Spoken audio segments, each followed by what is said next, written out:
to Tamil Gospel Tabernacle channel. கர்த்தருடைய பரிசுத்த நாமத்துக்கு மகிமை உண்டாவதாக. Praise be to the holy name of God. Mark எழுதின சுவிசேஷம் 3ஆம் அதிகாரம் முதல் 2 வசனத்தை நாம் வாசிக்க கேட்கலாம். Mark's Gospel chapter 3, let us read the first 2 verses. மறுபடியும் அவர் ஜெபாலயத்தில் பிரவேசித்தார். அங்கே சூம்பின கையுடைய ஒரு மனுஷன் இருந்தான். அவர் ஓய்வு நாளில் அவனை சொஸ்தமாக்கினால் அவர் பேரில் குற்றம் சாட்டலாம் என்று அவர் மேல் நோக்கமாய் இருந்தார்கள். கர்த்தருடைய பரிசுத்த நாமத்துக்கு மகிமை உண்டாவதாக. Praise be to the holy name of God. ஆண்டவராகிய இயேசு கிறிஸ்து இந்த உலகத்தில் இருந்த பொழுது அவர் ஒரு நாள் ஒரு ஜெப ஆலயத்துக்கு கடந்து போனார். While Lord Jesus Christ was upon this earth, one day he went to a synagogue. இந்த உலகத்திலே தேவாலயங்கள் பல உண்டு. There are many synagogues or temples of God in this world. இந்த உலகத்திலே பலவிதமான கோவில்கள் உண்டு. There are various kinds of temples in this world. ஆனால் எருசலேமிலே ஒரே ஒரு தேவாலயம் இருந்தது. But in Jerusalem there was only one temple of God. ஆனால் தேவனுடைய ஜனங்கள் எங்கெல்லாம் இருந்தார்களோ அங்கெல்லாம் ஜெப ஆலயங்கள் இருந்தது. But wherever the people of God were living, there were synagogues. இன்றைக்கு நாம் பூமியிலே பார்க்கும் பொழுது பல இடங்களிலே தேவாலயங்கள் எழுப்பப்பட்டிருப்பதை நாம் பார்க்கலாம். In the world we can see today in many places the temples of God have been risen. ஆனால் இஸ்ரவேலிலே இல்லாவிட்டால் யூதர்களுக்கு ஒரே ஒரு தேவாலயம், அநேக ஜெப ஆலயங்கள். But in Jerusalem to the Jewish people there was only one temple of God and many synagogues. யூத ஜனங்கள் எங்கெல்லாம் பரவி இருந்தார்களோ அங்கெல்லாம் இந்த ஜெப ஆலயங்கள் எழுப்பப்பட்டு ஜனங்கள் கூடி தேவனை ஜெபம் பண்ணி ஆராதிக்க ஆரம்பித்தார்கள். Wherever Jews were gathered, in all those places the synagogues were constructed and they gathered and prayed to God. யூதர்கள் இந்த பூமியிலே பல இடங்களுக்கு சிதறடிக்கப்பட்டார்கள். And Jewish people have been scattered to various places in the world. அப்படி அவர்கள் சிதறடிக்கப்பட்ட இடங்களில் எல்லாம் இந்த ஜெப ஆலயங்களை அவர்கள் ஏற்படுத்தினார்கள். Wherever they have been scattered, they have established the synagogues. கேரளாவில் கூட ஒரு ஜெப ஆலயம் இல்லாவிட்டால் ஒரு சினகாக் இருப்பதை நாம் பார்க்கலாம். In Kerala also there is a synagogue. கொச்சின்ல அந்த இது ஒரு டூரிஸ்ட் பிளேஸ் ஆக இருக்கிறது. Cochin is a tourist place. யூதர்கள் அந்த நாட்களிலே சிதறடிக்கப்பட்டு கேரளாவிலே இருந்த பொழுது அவர்கள் அங்கே ஜெப ஆலயங்களை ஏற்படுத்தி வைத்திருந்தார்கள். During those days when Jewish people were scattered and they came to Kerala, they constructed a synagogue in Cochin. நான் இந்த நாட்களிலே ஆண்டவராகிய இயேசு கிறிஸ்து ஜெப ஆலயத்தில் கிரியை செய்ததை குறித்து உங்களோடு இடைபட நான் வாஞ்சிக்கிறேன். These days I want to deal with you regarding the manner in which the Lord was leading in the synagogues. ஜெப ஆலயத்தில் இயேசு என்ற தலைப்பிலே நாம் இந்த நாட்களிலே வேத வசனங்களை சிந்திக்கலாம். We are going to meditate the word of God on the title Jesus in the synagogue. ஆண்டவராகிய இயேசு கிறிஸ்து இந்த உலகத்தில் இருந்த பொழுது பல பட்டணங்களுக்கு அவர் கடந்து சென்றார். While Lord Jesus Christ was living in this world, he went to many cities. பல கிராமங்களுக்கு அவர் சுற்றி திரிந்தார். He went to various villages. அநேக நேரங்களிலே அவர் கடற்கரை ஓரத்திலே அவர் பயணப்பட்டார். On many occasions he traveled along the seashore. இப்படி பல இடங்களிலே அவர் கடந்து சென்றதை வேதத்தின் அடிப்படையிலே சுவிசேஷங்களின் அடிப்படையிலே நான் பார்க்க முடியும். Based on the scripture from the Gospels we can read the places where he visited. இவைகளுக்கு மத்தியிலே அவர் எந்தெந்த ஊர்களுக்கு போனாரோ அந்தந்த இடங்களிலெல்லாம் அந்த இடங்களில் இருக்கிற ஜெப ஆலயங்களை அவர் சந்தித்தார். In the midst of these, in which places he visited, he used to visit the synagogue of that place. நான் சொல்லுகிறேன், இதுவும் கூட இப்பொழுது நாம் கூடி வந்திருக்கிறோமே தேவனை நோக்கி ஜெபிக்கும்படியாக, இதுவும் கூட ஒரு ஜெப ஆலயம். இந்த ஜெப ஆலயத்திலும் நீங்கள் விசுவாசித்தால் இந்த கூட்டம் முடியறதுக்குள்ளே நீங்கள் அவரை காணலாம். I tell this, we have gathered here not to worship God, therefore it is also a synagogue. If you believe, you can see Jesus in our midst. முதலாவது நீங்கள் தேவனுடைய வார்த்தையை கேட்பீர்கள், அதற்கு பின்பு தேவனுடைய வல்லமையை நீங்கள் காண்பீர்கள். First of all, you will hear the word of God, then you shall receive the power of God. அந்த ஜெப ஆலயங்களிலே சங்கீதங்கள், ஞான பாட்டுகள் பாடப்படும். And in those synagogues, hymns and songs were sung. வேத வசனங்கள் வாசிக்கப்படும். The word of God was read. ஆண்டவராகிய இயேசு கிறிஸ்து இந்த உலகத்தில் இருந்த பொழுது கூட அநேக தரம் அவர் ஜெபாலயத்துக்கு போனார். ஒரு விசை போன பொழுது அவருடைய கையிலே அவர்கள் வேத புத்தகத்தை எடுத்து கொடுத்து விட்டார்கள். While Lord Jesus Christ was living upon this earth, on various occasions he went to the synagogues. On one occasion the whole Bible was given in his hand. லூக்கா எழுதின சுவிசேஷம் 4ஆம் அதிகாரம் 16ஆம் வசனத்திலே நாம் இதை பார்க்க முடியும். In Luke's Gospel chapter 4 verse 16 we come across it. அங்கே அவர் தேவாலயத்திலே ஜெபாலயத்திலே கடந்து போன பொழுது ஓய்வு நாளில் அவர் ஜெபாலயத்தில் பிரவேசித்து வாசிக்க எழுந்து நின்றார். And when he entered the synagogue on the Sabbath day, he rose to read. லூக்கா 4ஆம் அதிகாரம் 16, 17 வசனங்களை வாசிக்கலாம். Luke's Gospel, chapter 4, verses 16 and 17. தாம் வளர்ந்த ஊராகிய நாசரேத்துக்கு அவர் வந்து தம்முடைய வழக்கத்தின்படியே ஓய்வு நாளில் ஜெப ஆலயத்திலே பிரவேசித்து வாசிக்க எழுந்து நின்றார். அப்பொழுது ஏசாயா தீர்க்கதரிசியின் புஸ்தகம் அவரிடத்தில் கொடுக்கப்பட்டது. அவர் புஸ்தகத்தை விரித்தபோது நாமத்துக்கு மகிமை உண்டாவதாக. Praise be to the holy name of God. அவர் ஜெபாலயத்திலே கடந்து போன பொழுது ஏசாயா தீர்க்கதரிசியினுடைய புஸ்தகம் அவருடைய கையிலேயே கொடுக்கப்பட்டது. When he went to the synagogue, the book of Isaiah was given in his hand. அங்கே அவர் தன்னை குறித்தே உள்ள வேத வசனத்தை தீர்க்க தரிசனத்தை அவர் வாசித்து அவர்கள் கையில் கொடுத்தார். எல்லாருடைய கண்களும் அவர் மேல் நோக்கமாக இருந்தது. He read the prophecy regarding him from that book and gave in the hands of them, and all the people's eyes were fixed on him. இப்படி பல இடங்களிலே அவர் ஜெபாலயத்துக்கு போயிருக்கிறார். நாம் அவைகளை இந்த நாட்களிலே சிந்திக்க போகிறோம். In that way he has gone to various synagogues in many places. We going to meditate it. தேவாலயத்துக்கும் அவர் அடிக்கடி கடந்து போனதை நாம் வேதத்திலே பார்க்க முடியும். In the scripture read, he went to the temple of God also often. ஜனங்கள் தங்களுடைய வேதனையை பகிர்ந்து கொள்ள இந்த ஜெபாலயத்தை பயன்படுத்தினார்கள். The people used the synagogue in order to share their pains. இளைப்பாறுதலை பெற்றுக்கொள்ளும்படியாக இந்த ஜெபாலயத்தை நாடினார்கள். They sought the synagogue to receive rest. கர்த்தரை துதிக்கும்படியாக அந்த இடத்திலே அவர்கள் போய் ஆண்டவரை மகிமைப்படுத்த ஆரம்பித்தார்கள். They went to those places in order to worship God and glorify God. அந்த இடத்துக்கு போன பொழுது அங்கே முதன்மையான ஆசனங்கள் இருந்தது. அந்த ஜெப ஆலயங்களிலே முக்கியமானவர்கள் அந்த இடத்தை பிடித்துக் கொள்வார்கள். In that synagogue there were principal seats. The most important people will occupy those seats. ஒவ்வொரு ஜெப ஆலயத்துக்கும் ஒரு தலைவன் உண்டு. அவன்தான் அதை அந்த ஜெபத்தை அந்த ஜெப ஆலயத்தில் உள்ள ஒழுங்குமுறைகளை அவன்தான் நடத்துவான். To every synagogue there was a leader. He used to undertake the order in which things should go அப்படி on. அந்த ஜெப ஆலயத்திலே வருகிற யாராவது குற்றவாளிகளாக மாறினால் அவர்களை தண்டிக்கவும் அந்த ஜெபாலயத்தில் உள்ளவர்களுக்கு அதிகாரம் இருந்தது. If anybody who is coming to the synagogue happens to be a criminal, the authorities have the right to punish them. அதனால தான் இயேசு கிறிஸ்து சொன்னார், உங்களை ஜெப ஆலயங்களிலே வாரினால் அடிப்பார்கள் என்று இயேசு சொன்னார். That is why Jesus said, you shall be whipped in synagogues. இப்படி அவர் अनेक விசை ஜெபாலயத்துக்கு சென்றாலும் இங்கே ஒரு ஜெபாலயத்துக்கு வந்த பொழுது அங்கே ஒரு வித்தியாசமான ஒரு மனிதனை அவர் கண்டார். In this way, even though he went to the synagogues and various times, he saw a different kind person when he came to this particular occasion. Mark எழுதின சுவிசேஷத்திலே 3ஆம் அதிகாரத்திலே அந்த மனுஷனுடைய நிர்பந்தமான நிலவரம் தெளிவாக சொல்லப்பட்டிருக்கிறது. In Mark's Gospel chapter 3, the miserable condition of him is described. அவர் மறுபடியும் அவர் ஜெப ஆலயத்திலே பிரவேசித்தார். Once again he entered the synagogue. இதிலிருந்து என்ன விளங்கிக் கொள்கிறோம்? What we understand from this? ஆண்டவராகிய இயேசு கிறிஸ்து ஒரு விசை மாத்திரமல்ல மறுபடி ஒருவனுடைய வாழ்விலே அவர் பிரவேசிக்க விரும்புகிறார். Lord Jesus Christ does not want to enter in the man's life only once, but he wants to enter again and again in the life of the person. என்றைக்கே ஒரு நாள் உன்னுடைய வாழ்வில் ஆண்டவர் பிரவேசித்தது மாத்திரமல்ல உன் வாழ்க்கையை அவ்வப்பொழுது சீர்படுத்தும்படியாக ஒளிமயமாக மாற்றும்படியாக அதை சுகப்படுத்தும்படியாக ஆண்டவராகிய இயேசு கிறிஸ்து இந்த மாலை வேளையில் மறுபடியும் உங்களுடைய வாழ்க்கையில் நம்முடைய வாழ்க்கையில் அவர் பிரவேசிக்க வாஞ்சிக்கிறார். It is not that Lord Jesus Christ entered into your life once, but again and again he is desiring to enter into your life so that your life may be corrected and your needs may be met and your life may be glorious. Not only that, he is willing to visit you and I in many occasions. ஒருவேளை உங்களுடைய கடந்த கால வாழ்க்கையிலே அவர் अनेक விசை இடைப்பட்டிருக்கலாம். Perhaps he has been dealing you in the last days in the past life. அது உங்களுக்கு தெரியும். That you know. எந்த சூழ்நிலையில் கர்த்தர் உங்களை சந்தித்தார்? In what situation the Lord met you? எந்த சூழ்நிலையில் நீங்கள் இழுக்கப்பட்டீர்கள்? In which situation you were thrown? எந்த சூழ்நிலையிலே கர்த்தர் உங்களை விடுதலையாக்கினார்? In which situation the Lord delivered you? இதெல்லாம் உங்களுக்கு தெரியும். All of this you know that. ஆனாலும் கூட இந்த மாலை வேளையிலே மறுபடியும் உங்களுடைய வாழ்க்கையில் அவர் இடைபடும்படியாக வாஞ்சிக்கிறார். Yet even in this evening the Lord is willing to deal with your life. மறுபடியும் அங்கே ஜெபாலயத்தில் பிரவேசித்த அந்த ஆண்டவராகிய இயேசு கிறிஸ்து என்னுடைய வாழ்க்கையில் என்னுடைய ஊழியத்தில் என்னுடைய வீட்டில் என்னுடைய தொழிலில் அவர் மறுபடியும் கிரியை செய்ய வேண்டும், மறுபடியும் அவர் பிரவேசித்து தன்னுடைய வல்லமையை வெளிப்படுத்த வேண்டும் என்று வாஞ்சிக்கிறவர்கள் கரங்களை உயர்த்தி ஒரு அல்லேலூயா சொல்லுங்கள் பார்க்கலாம். Hallelujah.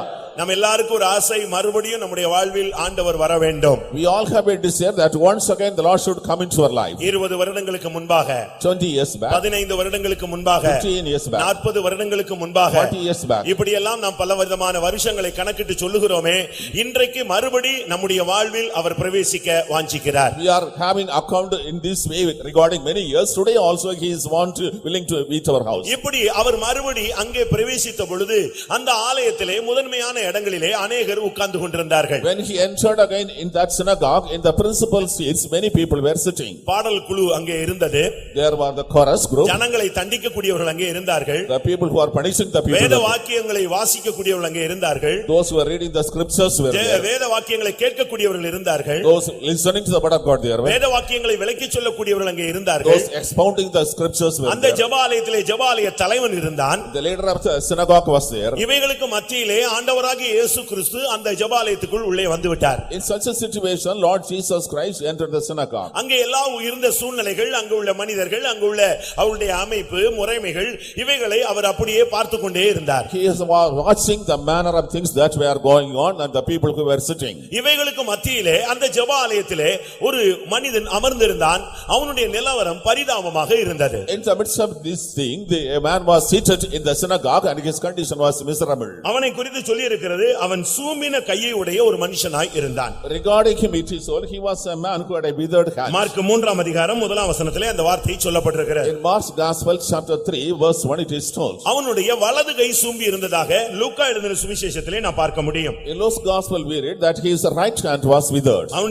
அவன் சூம்பின கையை உடைய ஒரு மனிதன் என்று இங்கே மார்க் 3:1 சொல்லப்பட்டிருக்கிறது. In Mark's Gospel chapter 3 verse 1 it is written that he is a man having a withered hand. இதை லூக்கா தெளிவாக சொல்லும் பொழுது, Luke describes in detail. லூக்கா 6ஆம் அதிகாரம் 6ஆம் வசனத்திலே நாம் பார்க்கும் பொழுது, Luke's Gospel chapter 6 verse 6. வேறொரு ஓய்வு நாளிலே அவர் ஜெப ஆலயத்தில் பிரவேசித்து உபதேசித்தார். அங்கே சூம்பின வலது கையை உடைய ஒரு மனுஷன் இருந்தான். இங்கே அந்த சூம்பின கை வலது கை என்று சுட்டிக்காட்டப்பட்டிருக்கிறது. Here it is pointed out the withered hand was the right hand. எல்லாருடைய இரண்டு கைகளும் நன்றாக இருக்கும் பொழுது அவர்கள் கைத்தட்டுகிறார்கள், கைகளை உயர்த்துகிறார்கள், பாடுகிறார்கள், ஆராதிக்கிறார்கள், பல விதங்களிலே தேவனை உயர்த்துகிறார்கள். ஆனால் இந்த மனிதனாலோ வலது கையை உயர்த்த முடியவில்லை, வலது கையை உயர்த்தி தேவனை மகிமைப்படுத்த முடியவில்லை, வலது கையினால் கைத்தட்ட முடியவில்லை, ஒன்றும் செய்ய இயலாதவனாக ஒரு சூம்பின கையை உடையவனாக அவன் அமர்ந்திருந்தான். When people have both hands in good condition, they are able to clap hands, lift their hands and praise and thank God. But in this case, a particular person had a withered right hand, therefore he could not clap hands or praise God or exalt God. ஒருவேளை அது பிறவியிலேயே அவனுக்கு அப்படி அமைந்திருக்கலாம். Perhaps it may be happening by chance. இல்லாவிட்டால் அவன் ஒரு polio அட்டாக்ல இப்படி சூழ்நிலையிலே அவன் தள்ளப்பட்டிருக்கலாம். Or he may have a polio attack and come to this condition. ஏதோ ஒரு சூழ்நிலையிலே அவனுடைய கை வலது கை செயலற்று போன ஒரு தன்மைக்கு அவன் கொண்டு செல்லப்பட்டான். In some situation his right hand was withered and it was inactive. கடைசியாக அவன் முயற்சி செய்து எங்கெல்லாமோ அலைந்து கடைசி ஒரு சுகமும் கிடைக்காமல் இந்த ஜெபாலயத்தை நாடி வந்திருந்தான். Finally he wandered to many places, he made many attempts but he could not get healing. He came to the synagogue. ஏன் ஜெபாலயம் வந்தான்? He came to the synagogue. அவனுடைய முயற்சிகள் ஒன்றுமே அவனுக்கு பலன் அளிக்கவில்லை. His efforts were not useful to him. ஆனபடியால் கடைசியாக அவன் கேள்விப்பட ஆரம்பித்தான், ஜெபாலயங்களுக்கு சென்றால் விடுதலை கிடைக்கும். Finally he heard that if he went to synagogue he may get to deliverance. இன்றைக்கும் சில மருத்துவர்கள் சொல்லக்கூடிய கடைசி ஆலோசனை அதுதான். This is the final counsel given by the doctors nowadays. தங்களுடைய மருத்துவ உபகரணங்கள் மூலமாக ஒரு மனிதனை அவர்கள் பரிசோதிக்கிறார்கள். They are examining a man through the medical instruments. அந்த வியாதியின் கொடூரத்தன்மை அவர்களுக்கு தெரிகிறது. They know the severity of the sickness. அவர்கள் மருத்துவத்திலே தெளிவு பெற்றவர்களாக இருந்தால் தங்களுடைய மருத்துவத்தினால் அவனை சுகமாக்க முடியாது, அந்த நிலவரத்தை அவன் தாண்டி போய்விட்டான் என்பதை அவர்கள் உணர்கிறார்கள். If they are experts in the medicine field, they understand that by their medicine they cannot cure him, therefore he wants to give some other counsel. கடைசியில அவர்கள் என்ன சொல்லுகிறார்கள்? What they finally say, எங்கேயாவது ஜெபாலயங்களுக்கு கொண்டு செல்லுங்கள், ஏதாவது ஒரு விடுதலை கிடைக்கும் என்று சொல்லி அனுப்பி விடுகிறார்கள். take them to the church or congregation, they may get to deliverance. அப்படி புறக்கணிக்கப்பட்டவர்கள், கைவிடப்பட்டவர்கள் எத்தனையோ பேர் ஆண்டவராகிய இயேசு கிறிஸ்துவை ஏற்றுக்கொண்ட பின்பு இன்றைக்கும் அவர்கள் ஜீவனோடு உயிர் வாழ்கிறார்கள். Such rejected people, such forsaken people, after they have Lord Jesus Christ, we are able to live even today. இங்கே நாம் பார்க்கும் பொழுது என்ன சம்பவித்தது? What happened here? இயேசு ஒருவர் இருக்கிறார், அவர் ஜெபாலயங்களிலே அடிக்கடி வருகிறார், அவர் வருகிற ஜெபாலயத்துக்கு போனால் விடுதலை கிடைக்கும் என்கிற ஒரு செய்தி அவனுடைய காதிலே எட்டினது. There is a person called Jesus Christ. He is visiting the synagogue. When he is visiting the synagogue, if a person goes there, he may get deliverance. He received the news. இறைவன் மனிதனாக இந்த பூமிக்கு கடந்து வந்திருக்கிறார். இயேசு என்கிற திருப்பெயரால் இந்த உலகத்திலே உலாவுகிறார். அவருடைய வார்த்தையிலே அற்புதங்கள் நடக்கிறது என்பதை அவன் குறித்த அந்த சுவிசேஷத்தை, அந்த நற்செய்தியை அவன் கேள்விப்பட்ட பொழுது அவன் ஜெபாலயத்தை தேடி போனான். நான் போனால் எனக்கு சுகம் கிடைக்கும் என்கிற நிச்சயத்தோடு அவன் அங்கே பயணப்பட்டான். God has come to the world in the name of Jesus. He is visiting people and giving deliverance to the sickness. If at all I go to the synagogue and meet him, I may get to deliverance. This news was preached unto him. He heard it and came there. அவர் தொட்டால் சுகம் கிடைக்கும். If he touches, I will be healed. அவர் பார்த்தால் விடுதலை கிடைக்கும். If he looks, I will be delivered. அவர் ஒரு வார்த்தை சொன்னால் பாடையிலே இருக்கிற மனிதன் கூட எழும்பி உட்கார்ந்து விடுவான். If he speaks a word, the person in the fire will stand arise. அவருடைய பிரசன்னத்தினால் அற்புதங்கள் நடக்கும். By his presence, miracles are taking place. இந்த வார்த்தையை கேட்ட பொழுது அவன் விசுவாசத்தோடு இயேசு வந்து சந்திக்கக்கூடிய அந்த ஜெபாலயத்துக்கு அவன் வந்து விட்டான். When he heard these words, he had faith. He came to the synagogue where Jesus was present. அருமையானவர்களே, இன்றைக்கும் கூட பூமியிலே இல்லாவிட்டால் நம்முடைய ஊர்களிலே இந்த ஊர்லேயே அநேக ஜெபாலயங்கள் இருக்கலாம். ஆனால் இயேசு வருகிற ஜெபாலயத்துக்கு நீங்கள் வந்தால் மாத்திரமே அங்கே உங்களுடைய வாழ்விலே அற்புதங்கள், விடுதலை, சுகம், ஆரோக்கியம், நம்பிக்கை துளிர்விட ஆரம்பிக்கும். Beloved people, perhaps there may be many synagogues, churches or congregations or places we are gathering, but only when you come to the synagogue or congregation where Lord Jesus Christ is coming, you will have deliverance and problems solved. அதே ஊரிலே அநேக ஜெபாலயங்கள் இருந்தது. ஆனால் இயேசு இந்த மனிதனை தேடி இந்த ஜெபாலயத்துக்கு வந்து விட்டார். There were many synagogues in various places, but Lord Jesus Christ came to the synagogue seeking this person. அவர் ஜெபாலயத்திலே வந்து முதன்மையான இடங்களை பார்க்கவில்லை, ஜெபாலய தலைவனை பார்க்கவில்லை, அங்கே உட்கார்ந்து இருக்கிறதான வேத வாசிக்கிற மனிதனை பார்க்கவில்லை. அவருடைய கண்கள் பாதிக்கப்பட்ட அந்த சூம்பின கையை உடைய வலது கையை செயல்படுத்த முடியாமல் தவித்துக் கொண்டு வாழ்க்கையிலே புலம்பிக் கொண்டு ஏக்கத்தோடு இருக்கிற அந்த மனிதனை அவருடைய கண்கள் தேடினது. After he has come to the synagogue, he was not seeking the principal seats. He was not meeting the ruler of the synagogue. He was not meeting other persons, but he was concerned about that person who has a withered right hand, and his concern was to heal him. நான் விசுவாசிக்கிறேன், I believe, இந்த மாலை வேளையிலே அதர்சனமான ராஜனாக ஆண்டவராகிய இயேசு கிறிஸ்து இந்த ஜெப ஆலயத்திலே இங்கே கூடி வந்திருக்கிற ஜனங்களின் மத்தியிலே பரிதபிக்கப்படத்தக்க நிலவரத்தில் இருக்கிற ஆத்துமாக்களை அவருடைய கண்கள் நோக்கமாய் இருந்து தேடிக்கொண்டிருக்கிறார். I believe in the evening hour also Lord Jesus Christ is coming in our midst, and he is concerned and he is looking at the people who are living a pathetic or miserable condition of life. ஒருவேளை நான் பாவி என்று நீங்கள் ஒத்துக்கொள்ளலாம். Perhaps you may accept that I am a sinner. வேதம் என்ன சொல்லுகிறது? நீதிமான்களை அல்ல, அவர் பாவிகளையே ரட்சிக்க வந்தார். What does the word of God say? He did not come to save the righteous but to save the sinners. ஒருவேளை வாழ்க்கையை இழந்து போனேன் என்று நீங்கள் சொல்லலாம். Perhaps you say I lost my life. என்னுடைய நம்பிக்கையை இழந்து போனேன். I lost my hope. என்னுடைய தரிசனத்தை நான் இழந்து போனேன். I lost my vision. என்னுடைய ஊழியத்தை நான் இழந்து போனேன். I lost my ministry. என்னுடைய குடும்பத்தை நான் இழந்து போனேன். I lost my family. என்னுடைய ஆசீர்வாதத்தை நான் இழந்து போனேன். I lost my blessing. இப்படி எல்லாம் நீங்கள் புலம்பிக் கொண்டு தேவனுடைய சன்னிதானத்தை நாடி வந்திருக்கலாம். இழந்து போனதை தேடவும் அவர்களை ரட்சிக்கவுமே ஆண்டவராகிய இயேசு கிறிஸ்து இந்த உலகத்தில் வந்தார். Perhaps you may lament and complain, have come to the presence of God, but Lord Jesus Christ came to the world in order to seek what has been lost. இழந்து போனது கிடைக்குமா? Will you get what was lost? அது போனது தானா?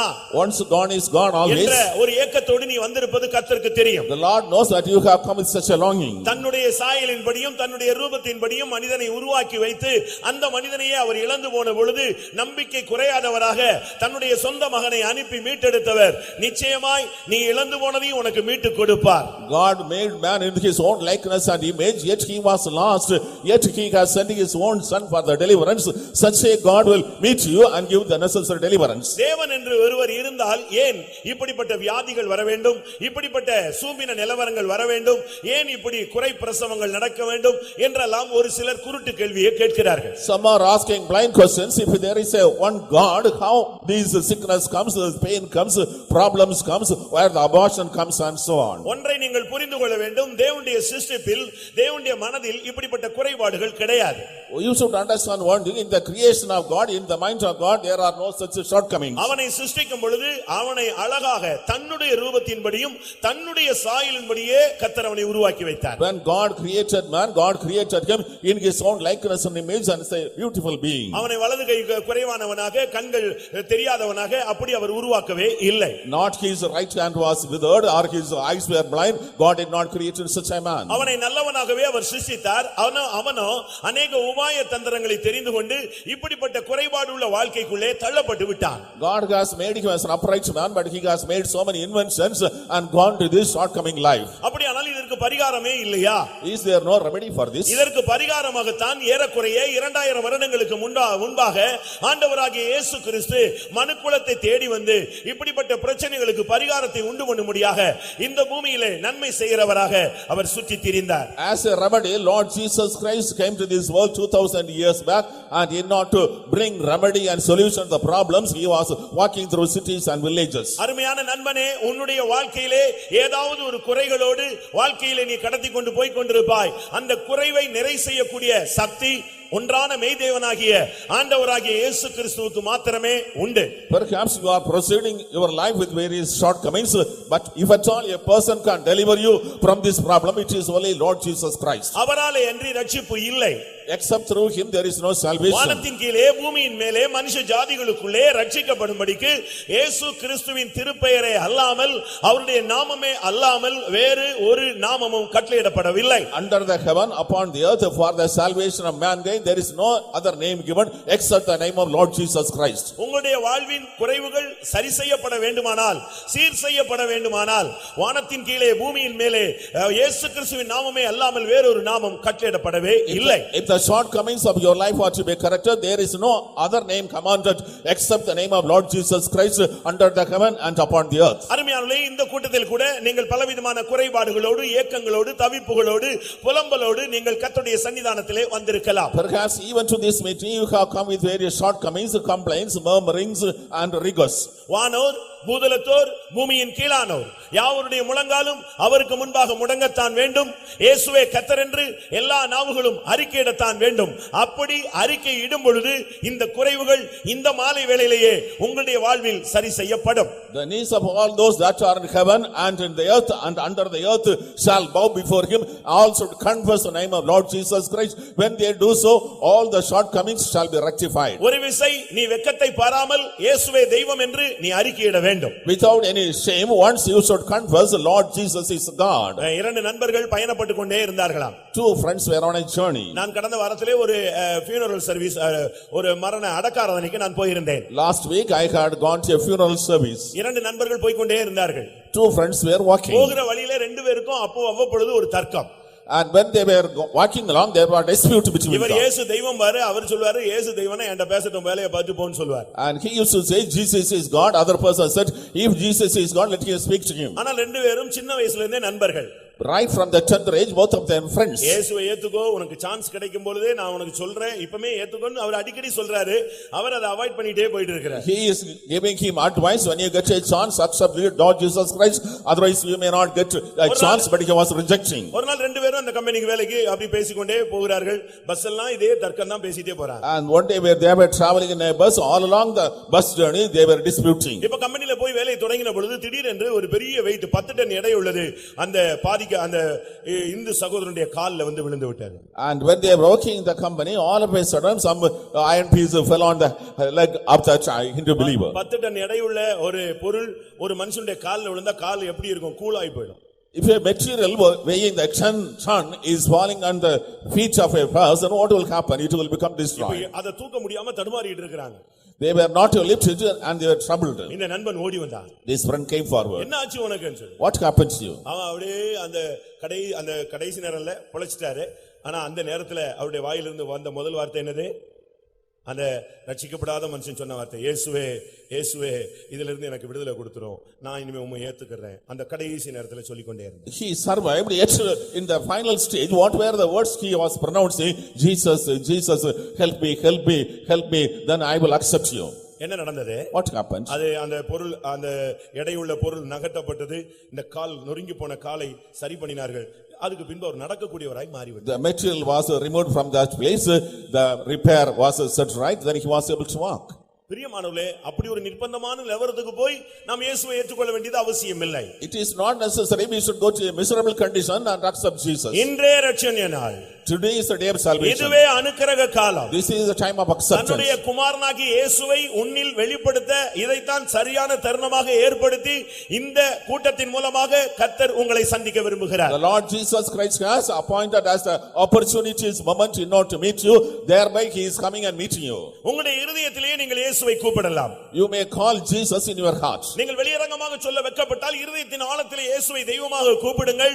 இருதயத்தின் நிலவரங்களை அறிந்த தேவன் உங்களுக்கு உதவி செய்ய இந்த மாலை வேளையிலே அவர் வல்லவராக இருக்கிறார். If you feel ashamed to confess outwardly, in the heart you make a confession and call upon Lord Jesus Christ, and he is eager to help you this night. இந்த வலதுகை சூம்பின மனிதன் ஆண்டவரை தேடி அந்த ஜெபாலயத்துக்கு போயிருந்தான். This man whose right hand was withered was seeking the Lord and came to the synagogue. இன்றைக்கும் கூட எழுத்தின் பிரகாரமாக பலவிதமான சரீர உறுப்புகள் சூம்பின நிலவரத்தில் உள்ளவர்களை இந்த பூமியிலே நாம் பல விதங்களிலே பார்க்கலாம். Even today we are able to see upon the other people having deformities and withered organs. என்னாகம 5ஆம் அதிகாரத்திலே இடுப்பு சூம்பினவர்களை நாம் பார்க்க முடியும். In the book of Numbers chapter we are able to read the சகரியா 11:17 புயம் சூம்பி போனவர்களை நாம் பார்க்கலாம். In the book of Zechariah chapter 11 verse 17 the arm was withered. யோவான் 5ஆம் அதிகாரம் 3ஆம் வசனத்திலே சூம்பின உறுப்பை உடைய அநேகரை நாம் அங்கே பார்க்கலாம். In John's gospel chapter we see many people who had withered organs. ஏனென்றால் அது பெதஸ்தா குளமாக இருந்தது. It was the Bethesda pool. அநேக பாதிக்கப்பட்டவர்கள் அந்த குளத்தை தேடி வந்தார்கள். Many people affected came seeking that pool. இந்த சூம்பின தன்மை என்பது செயலற்ற ஒரு வாழ்வை காண்பிக்கிறது. This withered condition shows inactive life. இந்த மாலை வேளையிலும் கூட நான் நினைக்கிறேன் அங்கு இந்த கூட்டத்திலே கூட அவர் ஒரு சிலரை தேடிக்கொண்டுதான் இருக்கிறார். I think even in this meeting in this evening the Lord is seeking some people. நீ உன்னுடைய பாதிப்பை உன்னுடைய இருதயத்தில் இருந்து சொல்லிக் கொண்டிருந்தால் போதுமானது. If you tell the problem from the heart it is necessary enough. மனிதன் முகத்தை பார்க்கிறான், தேவனோ இருதயங்களை ஆராய்ந்து அறிகிறார். Man looks at a man but the Lord is examining the heart. அருமையானதே, உங்களுடைய வாழ்விலே இப்படி சூம்பின நிலவரம் இருக்கிறதா? Beloved people, is there vision condition in your life? இந்த சூம்பின நிலவரத்தினுடைய பிரதிபலிப்பு என்ன? What is the consequence of third condition? ஒருவேளை ஒரு சிலர் இந்த கூட்டத்திலே அப்படி உறுப்பு பாதிக்கப்பட்டவர்களாக இருக்கலாம். நீங்கள் துக்கப்படாதிருங்கள், உங்கள் வாழ்வை கர்த்தர் செழிப்பாய் மாற்றுவார். Sometimes you may have deformity in the body but don't be troubled, the Lord will prosper your life. ஆனால் மனித வாழ்வில் வலதுகை என்பது மிகவும் இன்றியமையாதது. But in the human life the right hand is very essential. நாம் பிள்ளைகளுக்கு அதைத்தான் முதலாவது பயிற்சிவிக்கிறோம். First of all that is we training to children. வாழ்விலே வலதுகையை இழந்தவன் வாழ்வின் ஒரு பகுதியை இழந்தது போனது போலதான் தென்படும். The person who has lost the right hand, it appears he has lost one portion of his life. அது அந்த வலதுகை உங்களுடைய வாழ்க்கையிலே பாதிக்கப்பட்டிருக்கிறதா? Is the right hand affected in your life? அவனுடைய எழுத்தின் பிரகாரமான வலதுகரம் பாதிக்கப்பட்டிருந்தது. His literal right hand was affected. அதனால் என்ன அவனுக்கு பாதிப்பு? And what was the problem to him? அவன் யாரையும் தூக்கி விட முடியாது. He cannot lift anyone. அவனால கையை பேலன்ஸ் பண்ண முடியாது. He cannot balance the hand. அவனால இந்த வலதுகையை வச்சு உதவி செய்ய முடியாது. He cannot use the right hand and help. அந்த வலதுகையில அவனுக்கு கொடுக்கும் தன்மை இல்லாமலே போய்விட்டது. The right hand did not have the capacity of giving. இது ஆவிக்குரிய விதத்திலே நாம் எப்படி எடுத்துக்கொள்ள முடியும்? How we can enter spiritually? அருமையானவர்களே, உங்களுடைய கை கால்கள் இல்லாவிட்டால் உங்களுடைய சரீர உறுப்புகள் நல்ல விதங்களிலே இருக்கும். ஆனால் உங்களுடைய மனம், உங்களுடைய குணம், உங்களுடைய வாழ்க்கையின் தன்மை, உங்களுடைய வாழ்வின் அனுபவங்கள் எப்படி இருக்கிறது? Beloved people of God, the members of the organ of the body may be in condition, but what is the condition of the heart, mind, your attitude and other things? ஒரு மனதினுடைய வலதுகை சூம்பினால் அவனால் தூக்கிவிட முடியாது. அவனை தூக்கிவிடணும்னாலும் வித்தியாசமான விதத்தில் தான் அவனை தூக்கிவிட வேண்டும். If the right hand of man is withered, he cannot lift a person. If at all he tries to lift, it has to be done in a different way. ஒரு சிறிய எடையை கூட அவனால பேலன்ஸ் பண்ண முடியாது. He cannot lift a small weight and balance. யாராவது விழுந்து போய்விட்டால் இவனால் போய் வலதுகை வச்சு தூக்கிவிட முடியாது. If anybody is fallen, he cannot go and help the right hand and lift him. இது கையின் கிரியை ஆசீர்வதிக்கப்படாத ஒரு சூழ்நிலையை காண்பிக்கிறது. This is a situation in which the work of the hand is not blessed. யாருக்காவது மரியாதை செலுத்தணும்னா லெஃப்ட்ல தான் செலுத்தணும், வலதுல அவனுக்கு செலுத்த முடியாது. If anybody is respected, they have to use it in left hand, not right hand. ஒருவனை அவனால் கனம் பண்ண முடியாது. He cannot honor a person. அவனை யாரையாவது bless பண்ணனும்னு நினைச்சா லெஃப்ட்ல தான் bless பண்ணனும். லெஃப்ட்ல bless பண்றது யாரும் விருப்பப்படுறது இல்ல. If he wants to bless any person, he has to use the left hand. Nobody is pleased with it. ஆதியாகமத்திலே யோசேப்புக்கு 2 பிள்ளைகள் இருந்தார்கள். In the book of Genesis, Joseph had 2 children. யாக்கோபுக்கு முன்பாக 2 பேரையும் ஆசீர்வதிக்கும்படியாக யோசேப்பு கொண்டு வந்து நிறுத்தினான். Joseph brought those 2 sons before Jacob in order to bless him. வலதுகரத்துக்கு நேரா நேராக மூத்த மகனும் இடது கரத்துக்கு நேராக இளைய மகனையும் அவன் நிறுத்தினான். Towards the right hand the elder son, and towards the left hand the younger son was placed. வலது கரத்துக்கு நேராக மனாசே, இடது கரத்துக்கு நேராக எப்ராயிம், ரெண்டு பேரையும் அவன் நிறுத்தி விட்டான். Towards right hand Manasseh, and towards left hand Ephraim was placed. யாக்கோபு ஆசீர்வதிக்க ஆரம்பித்த பொழுது When he began to bless, அவன் அப்படியே கையை மாற்றி ஆசீர்வதித்தான். he crossed the hands and blessed. உடனே யோசிப்பு சொன்னான், கண்ணு தெரியாதனால இந்த ஆள் ஏதோ செய்றாரு போல இருக்குன்னு. தகப்பனே அப்படி அல்ல, இவன் தான் மூத்தவன், இவன் இளையவன், நீங்க ஃபர்ஸ்ட் வலது கையை மூத்தவன் மேல தான் வைக்கணும் அப்படினா. அவன் சொன்னான், எனக்கு தெரியும் மகனேன்னு சொன்னான். Joseph told, because he was blind, he is placing the hands in the wrong way, but Jacob said, I know what I am doing and I am actually doing what is in my mind. அப்படினா என்ன விளங்கிக் கொள்கிறோம்? இடது கை வைத்தால் ஆசீர்வாதம் குறைவு, வலது கை வைத்தால் ஆசீர்வாதம் இரட்டிப்பான அனுபவம் உள்ளது. What we understand, if you place the left hand the blessing is less, if you place the right hand double fold blessing. அருமையானவரே, உங்களில் யாராவது வாழ்க்கையிலே ஆசீர்வாதத்தை இழந்து ஆசீர்வாதம் குறைந்த இடது கரத்துக்கு நேராக நீங்கள் இருந்தால், இன்றைக்கு கர்த்தர் உங்களுடைய தன்னுடைய வலது கரத்தை நீட்டி உன்னை ஆசீர்வதிக்க போகிறார். If beloved people of God, anybody is having this left hand experience and their blessings lacking, the Lord is willing to bless you with the right hand. வலது கை சரியில்லாவிட்டால் பகைஞனை நொறுக்க முடியாது.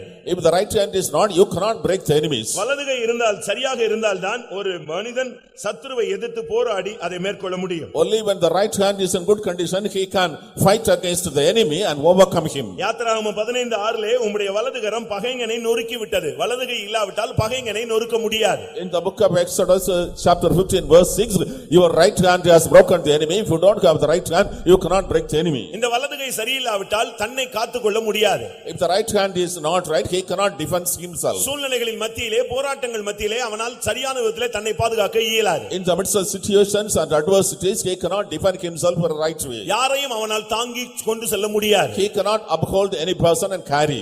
யாரையும் அவனால் உயர்த்த முடியாது. He cannot lift anybody. இந்த வலது கரம் சரியில்லாவிட்டால் ஒரு மனிதன் பராக்கிரமம் செய்ய முடியாது.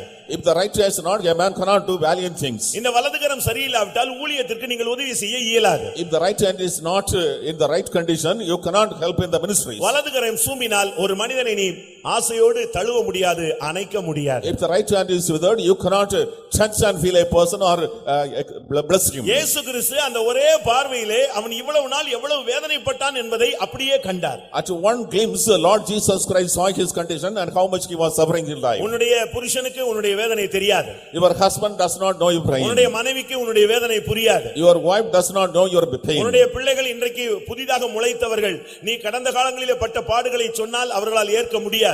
Your children are newly sprung up, they cannot understand your past sorrowful things. ஆனால் உன்னுடைய நிகழ்காலம், வருங்காலம், கடந்த காலம் எல்லாவற்றையும் ஆண்டவராகிய இயேசு கிறிஸ்து அறிந்த தேவனாய் இருக்கிறார். But Lord Jesus Christ is a God who knows your present life, past life and future life. இதுவரை உன்னுடைய வாழ்வில் எவ்வளவு கேவலமான பாதையில் நீ கடந்து போனாய் என்பது அவருக்கு தெரியும். The Lord knows how much disgracefully you passed along in your life. இப்பொழுது நீங்கள் போய் கொண்டிருக்கிற நிர்பந்தமான சூழ்நிலையும் அவருக்கு தெரியும். He knows the miserable condition which you are going towards now. இதே நிலை நீடித்தால் உன்னுடைய வருங்காலம் சூனியமாக போகும் என்றும் அவருக்கு தெரியும். He knows if the same condition goes on, your life will be zero. ஆனபடியால் இந்த மாலை வேளையிலே ஆண்டவராகிய இயேசு கிறிஸ்து உன்னுடைய வலது கரத்தை அவர் சுகமாக்க விரும்புகிறார். Therefore in this evening, well, Lord Jesus is willing to heal your right hand. அந்த எழுத்தின் பிரகாரமான வலது கை சூம்பின மனிதனை விட்டு விடுவோம். காரணம் அவனை அவர் சுகமாக்கி விட்டு விட்டார். Let us leave that literal person whose right hand was withered because Lord healed him. அவனுக்கு ஒரு அற்புதத்தை கர்த்தராகிய இயேசு நடத்தி விட்டார். Lord Jesus performed a miracle in his life. இன்னைக்கு உங்களுடைய கைகள் ரெண்டும் நன்றாக இருக்கிறது என்று கைகளை உயர்த்துகிறீர்களே,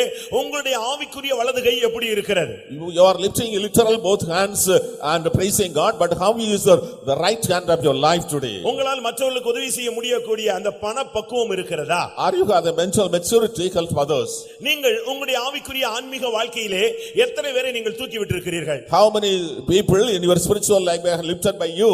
யாராவது என்னை தூக்கி விட்டா நல்லா இருக்கும்னு நீங்க யோசிக்கிறீங்களே தவிர, நீங்க யாரையாவது தூக்கி விட்டால் தானே நீ எதை செய்கிறாயோ அதையே கர்த்தர் உனக்கு செய்வார்.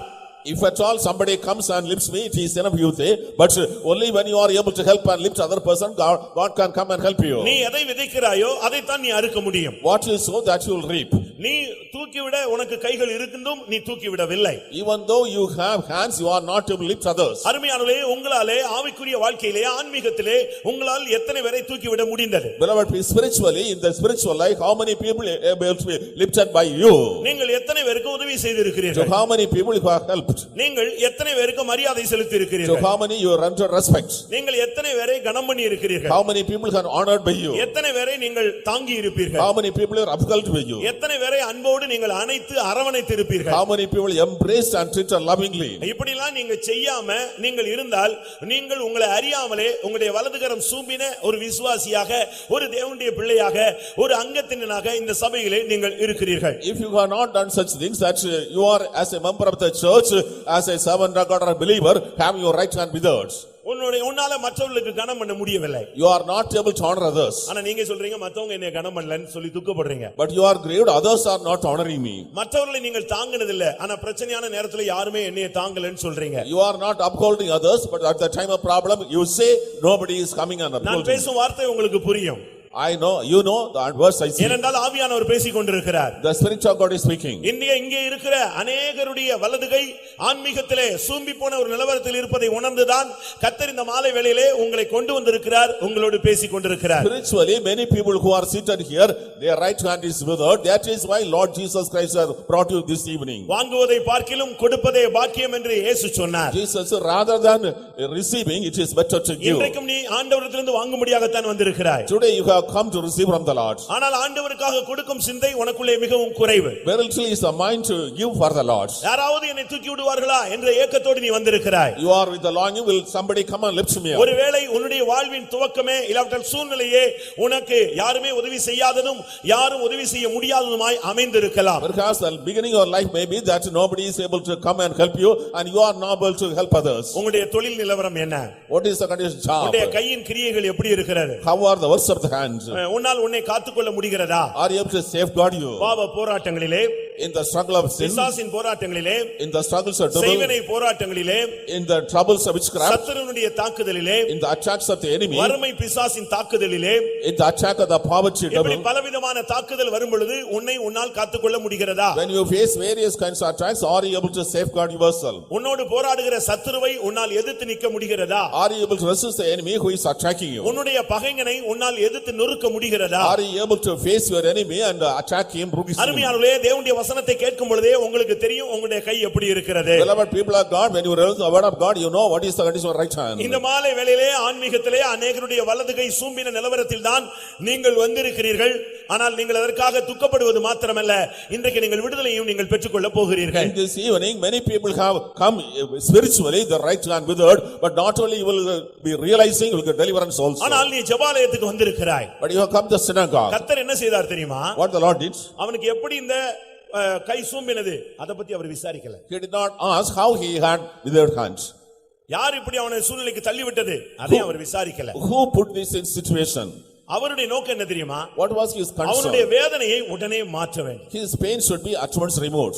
ஒன்று அவனுடைய வேதனையை மாற்ற வேண்டும், இரண்டாவது அது நிரந்தரமான மாற்றமாய் அமைய வேண்டும். His pain should be removed, not only it should be done in a permanent way. உடனே அவனை சுகமாக்குவது மாத்திரமல்ல, அந்த சுகம் அவனுடைய வாழ்நாள் முழுவதும் பாதுகாக்கப்பட வேண்டியதும் அவசியம். Not only giving instant healing, that healing should be sustained throughout his life, which is important. இன்றைக்கு நீ தேவனுடைய வார்த்தையை கேட்கும் பொழுது உணர்த்தப்படுவது மாத்திரமல்ல, அது வாழ்நாளெல்லாம் செயல்படுத்தப்பட வேண்டியது அவசியம். Today when you hear the word of God, not only you are convicted, but it should be put into practical action throughout your lifetime. அதனால் தான் ஆண்டவராகிய இயேசு கிறிஸ்துவை நாம் பார்க்கிறோம், அவர் சத்தியம் நிறைந்தவர், அதே நேரத்தில் கிருபையும் நிறைந்தவர். Therefore we consider Lord Jesus Christ, he was full of truth, in the meantime he was full of grace. கொஞ்ச நிமிடங்கள் உங்களுக்கு சத்தியம் அருளப்படும், அந்த முடிவிலே உங்களுக்கு கிருபையை தேவன் கட்டளையிடுவார். For some time the truth is declared unto you, then the Lord will give grace. கர்த்தருடைய பரிசுத்த நாமத்துக்கு மகிமை உண்டாவதாக. Praise be to the holy name. இவர் யாரையும் பார்க்காம அந்த குறிக்கப்பட்ட மனிதனை பார்த்த உடனே எல்லார் கண்களும் இயேசுவின் மேல பதிக்கப்பட்டு விட்டாரு.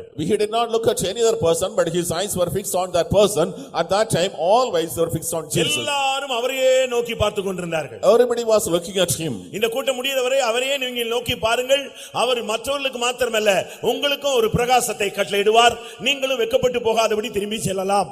Till the meeting ends, you will be constantly looking upon him, then he will illuminate your life, he will command blessing. இயேசு என்ன செய்தார் தெரியுமா? What did Jesus do? அவனை அவர்கள் எல்லார் மத்தியிலும் அழைத்தார். He called him in the midst of all. நீ எழுந்து நடுவே நில் என்றார். You come and stand in the middle. அவன் எழுந்து நின்றான். He stood. உன் கையை நீட்டு என்று சொன்னார். Stretch forth your hand.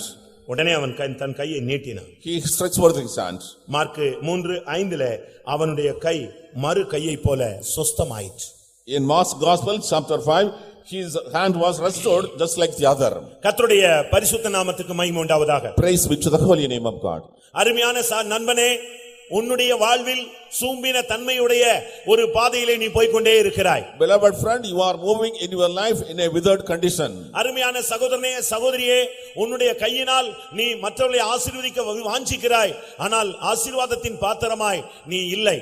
Beloved brother, beloved sister, you are willing to bless others with right hand, but you are not a vessel of blessing. உன்னுடைய வலது கரத்தில் ஏதோ ஒரு சாபத்தினுடைய ஆவியின் போராட்டம் இருக்கிறது. ஆனபடியால் நீ எதை செய்தாலும் அது உனக்கு வாய்க்கிறதே இல்லை. In your right hand there is an attack of the spirit of a curse, that whatever you do it is not prospering. ஒரு சூம்பின நிலவரம் இல்லாவிட்டால் ஒரு சூன்யமான ஒரு நிலவரத்தை உன்னுடைய கையின் கிரியைகளிலே நீ கண்டு பதைத்து போயிருக்கிறாய். You are seeing a withered condition and a sorrowful thing in your right hand and you are perplexed. ஆனால் ஒன்று நிச்சயம். But one thing is certain. இன்றைக்கு நீ தேவாலயத்துக்கு வந்தபடினால் கர்த்தர் இன்றைக்கு உன்னுடைய வலது கரத்தை தொடப் போகிறார். As you have come to the synagogue today, the Lord is going to touch your right hand. அவர் இன்றைக்கு உன்னுடைய கையை நீட்டு என்று கட்டளையிட்டு உன்னுடைய கையில் இருக்கிறதான அந்த பாதிப்பை அவர் மாற்றப் போகிறார். The Lord is going to give you a command, you stretch your right hand and taking away the deformity in the right hand. ஏனென்றால் தேவனுடைய வார்த்தை பொய் அல்ல. Because the word of God is not lying. வானமும் பூமியும் ஒளிந்து போனாலும் தேவனுடைய வசனத்தில் உள்ள ஒரு உறுப்பு கூட ஒளிந்து போகிறதே இல்லை. The heaven and earth may pass away, but not a thought or tittle of the word of God will pass away. அவர்கள் பல விதங்களிலே அவரை நோக்கி பார்த்து கொண்டிருந்த பொழுது In many ways they were looking upon him. ஆனால் இவரோ அவனுடைய கையை நீட்டும்படியாக கட்டளையிட்டார். But he commanded him to stretch forth his hand. இன்றைக்கு கர்த்தர் உன்னுடைய வலது கையை நீட்டும்படியாக சொல்லுகிறார். The Lord asks you to stretch your right hand. இன்றையிலிருந்து கர்த்தர் உன்னை சுகமாக்க போகிறார். உன் கையை தொடப் போகிறார். அவர் உன் வாழ்வை ஆசீர்வதிக்க போகிறார். இன்றையிலிருந்து உன்னுடைய கையை நீ மற்றவர்களுக்காக நீட்ட வேண்டும். From today onwards the Lord is going to touch your right hand. He is going to heal you and he is going to bless you and you should touch others and bless others. கர்த்தர் என் வலது கையை தொட்டு ஆசீர்வதித்தால் நான் என் வலது கரத்தை தேவனுக்காகவும் பரத்திற்காகவும் ஜனத்திற்காகவும் ஏழைகளுக்காகவும் என் கையை நீட்டுவேன் என்று சொல்லுகிறவர்கள் கரங்களை உயர்த்தி அல்லேலூயா சொல்லுங்கள். Hallelujah. புரிந்து சொன்னீர்களா? Do you understand and say? இன்றைக்கு இந்த கூட்டம் முடியறதுக்குள்ளே கர்த்தர் உங்களுடைய வலது கரத்தை ஆசீர்வதிக்க போகிறார். Before the meeting ends, the Lord is going to bless your right hand. உங்களுடைய புருஷனுடைய வலது கரத்தை கர்த்தர் ஆசீர்வதிக்க போகிறார். The Lord is going to bless the right hand of your husband. இனி நீ உன்னுடைய வலது கரத்தில் தொடுவது எல்லாம் வாய்க்க போகிறது. Whatever you touch your right hand will be prospering. நீ என்ன செய்கிறாயோ அதை கர்த்தர் தொட போகிறார். Whatever you do, the Lord will touch. நீ தொட்டது அது துலங்க போகிறது. Whatever you touch, it is going to shine. இதுவரை ஒரு சாபம், இதுவரை போராட்டம், இப்படித்தான் நீ கண்டுகொண்டே இருந்தாய். Till now there is a curse struggle you are facing. ஆனால் இன்றைக்கு நீ சுவிசேஷத்தை நீ விசுவாசத்தோடு கேட்டால் உன்னுடைய வலது கரத்தை கர்த்தர் நீட்ட வைக்க போகிறார். If you hear the gospel with faith, the Lord is going to strike your right hand today. நீங்கள் கொடுங்கள், அப்பொழுது உங்களுக்கு கொடுக்கப்படும். You give, then it shall be given unto you. ஏழைக்கு இறங்குங்கள். Be merciful to the poor. Tamil பைபிள்ல நம்முடைய பைபிள்ல பாத்தீங்கன்னா ஏழைக்கு இறங்குகிறவன் கர்த்தருக்கு கடன் கொடுக்கிறான் என்று நீங்கள் வாசித்திருப்பீர்கள். In Tamil Bible, he that is concerned to the poor is lending unto God. RC பைபிளை போய் வாங்கி படிச்சு பாருங்க. Read the Bible and read it. ஏழைக்கு இறங்குகிறவன் கர்த்தருக்கு வட்டிக்கு கொடுக்கிறான் என்று எழுதியிருக்கிறார். He that is merciful to the poor is giving money to God for interest. ஏழைக்கு ஒருத்தன் இறங்குனா அவன் கர்த்தருக்கு கடன் கொடுக்கல, கர்த்தருக்கு வட்டிக்கு கொடுக்கறானா. அதை கர்த்தர் அவனுக்கு வட்டி முதல்லாம் எல்லாத்தையும் அசல் எல்லாம் சேர்த்து கொடுப்பார். If a man is merciful to a poor man, that he is lending money for interest to God, God will add with principal and interest. அவர் தன்னுடைய சொந்த குமாரனை பிதா நமக்காக கொடுத்தார். The Father has sent his own son for us. இவ்வளவாய் தன்னுடைய குமாரனை தந்தருளி இவ்வளவாய் நம்மிடத்திலே அவர் அன்பு கூர்ந்தார். He loved so much that he gave his own son to us. அவரோ தன்னுடைய சொந்த ஜீவனை சொந்த இரத்தத்தை நமக்காய் கொடுத்தார். He gave his own life, his blood for us. இன்றைக்கு உன்னுடைய கையில் உள்ள இந்த கூட்டம் முடியறதுக்குள்ளே ஆவியானவர் இறங்கி உன்னுடைய வலது கரத்தை தொடுவார். Before the meeting ends, the Spirit of God will descend and touch your right hand. நீ உன்னுடைய வலது கரத்தை நீட்ட போகிறாய். You are going to stretch forth right hand. எழுத்தின் பிரகாரமாக உன்னுடைய வலது கரத்தில் உள்ள வியாதியும் நீங்கும்.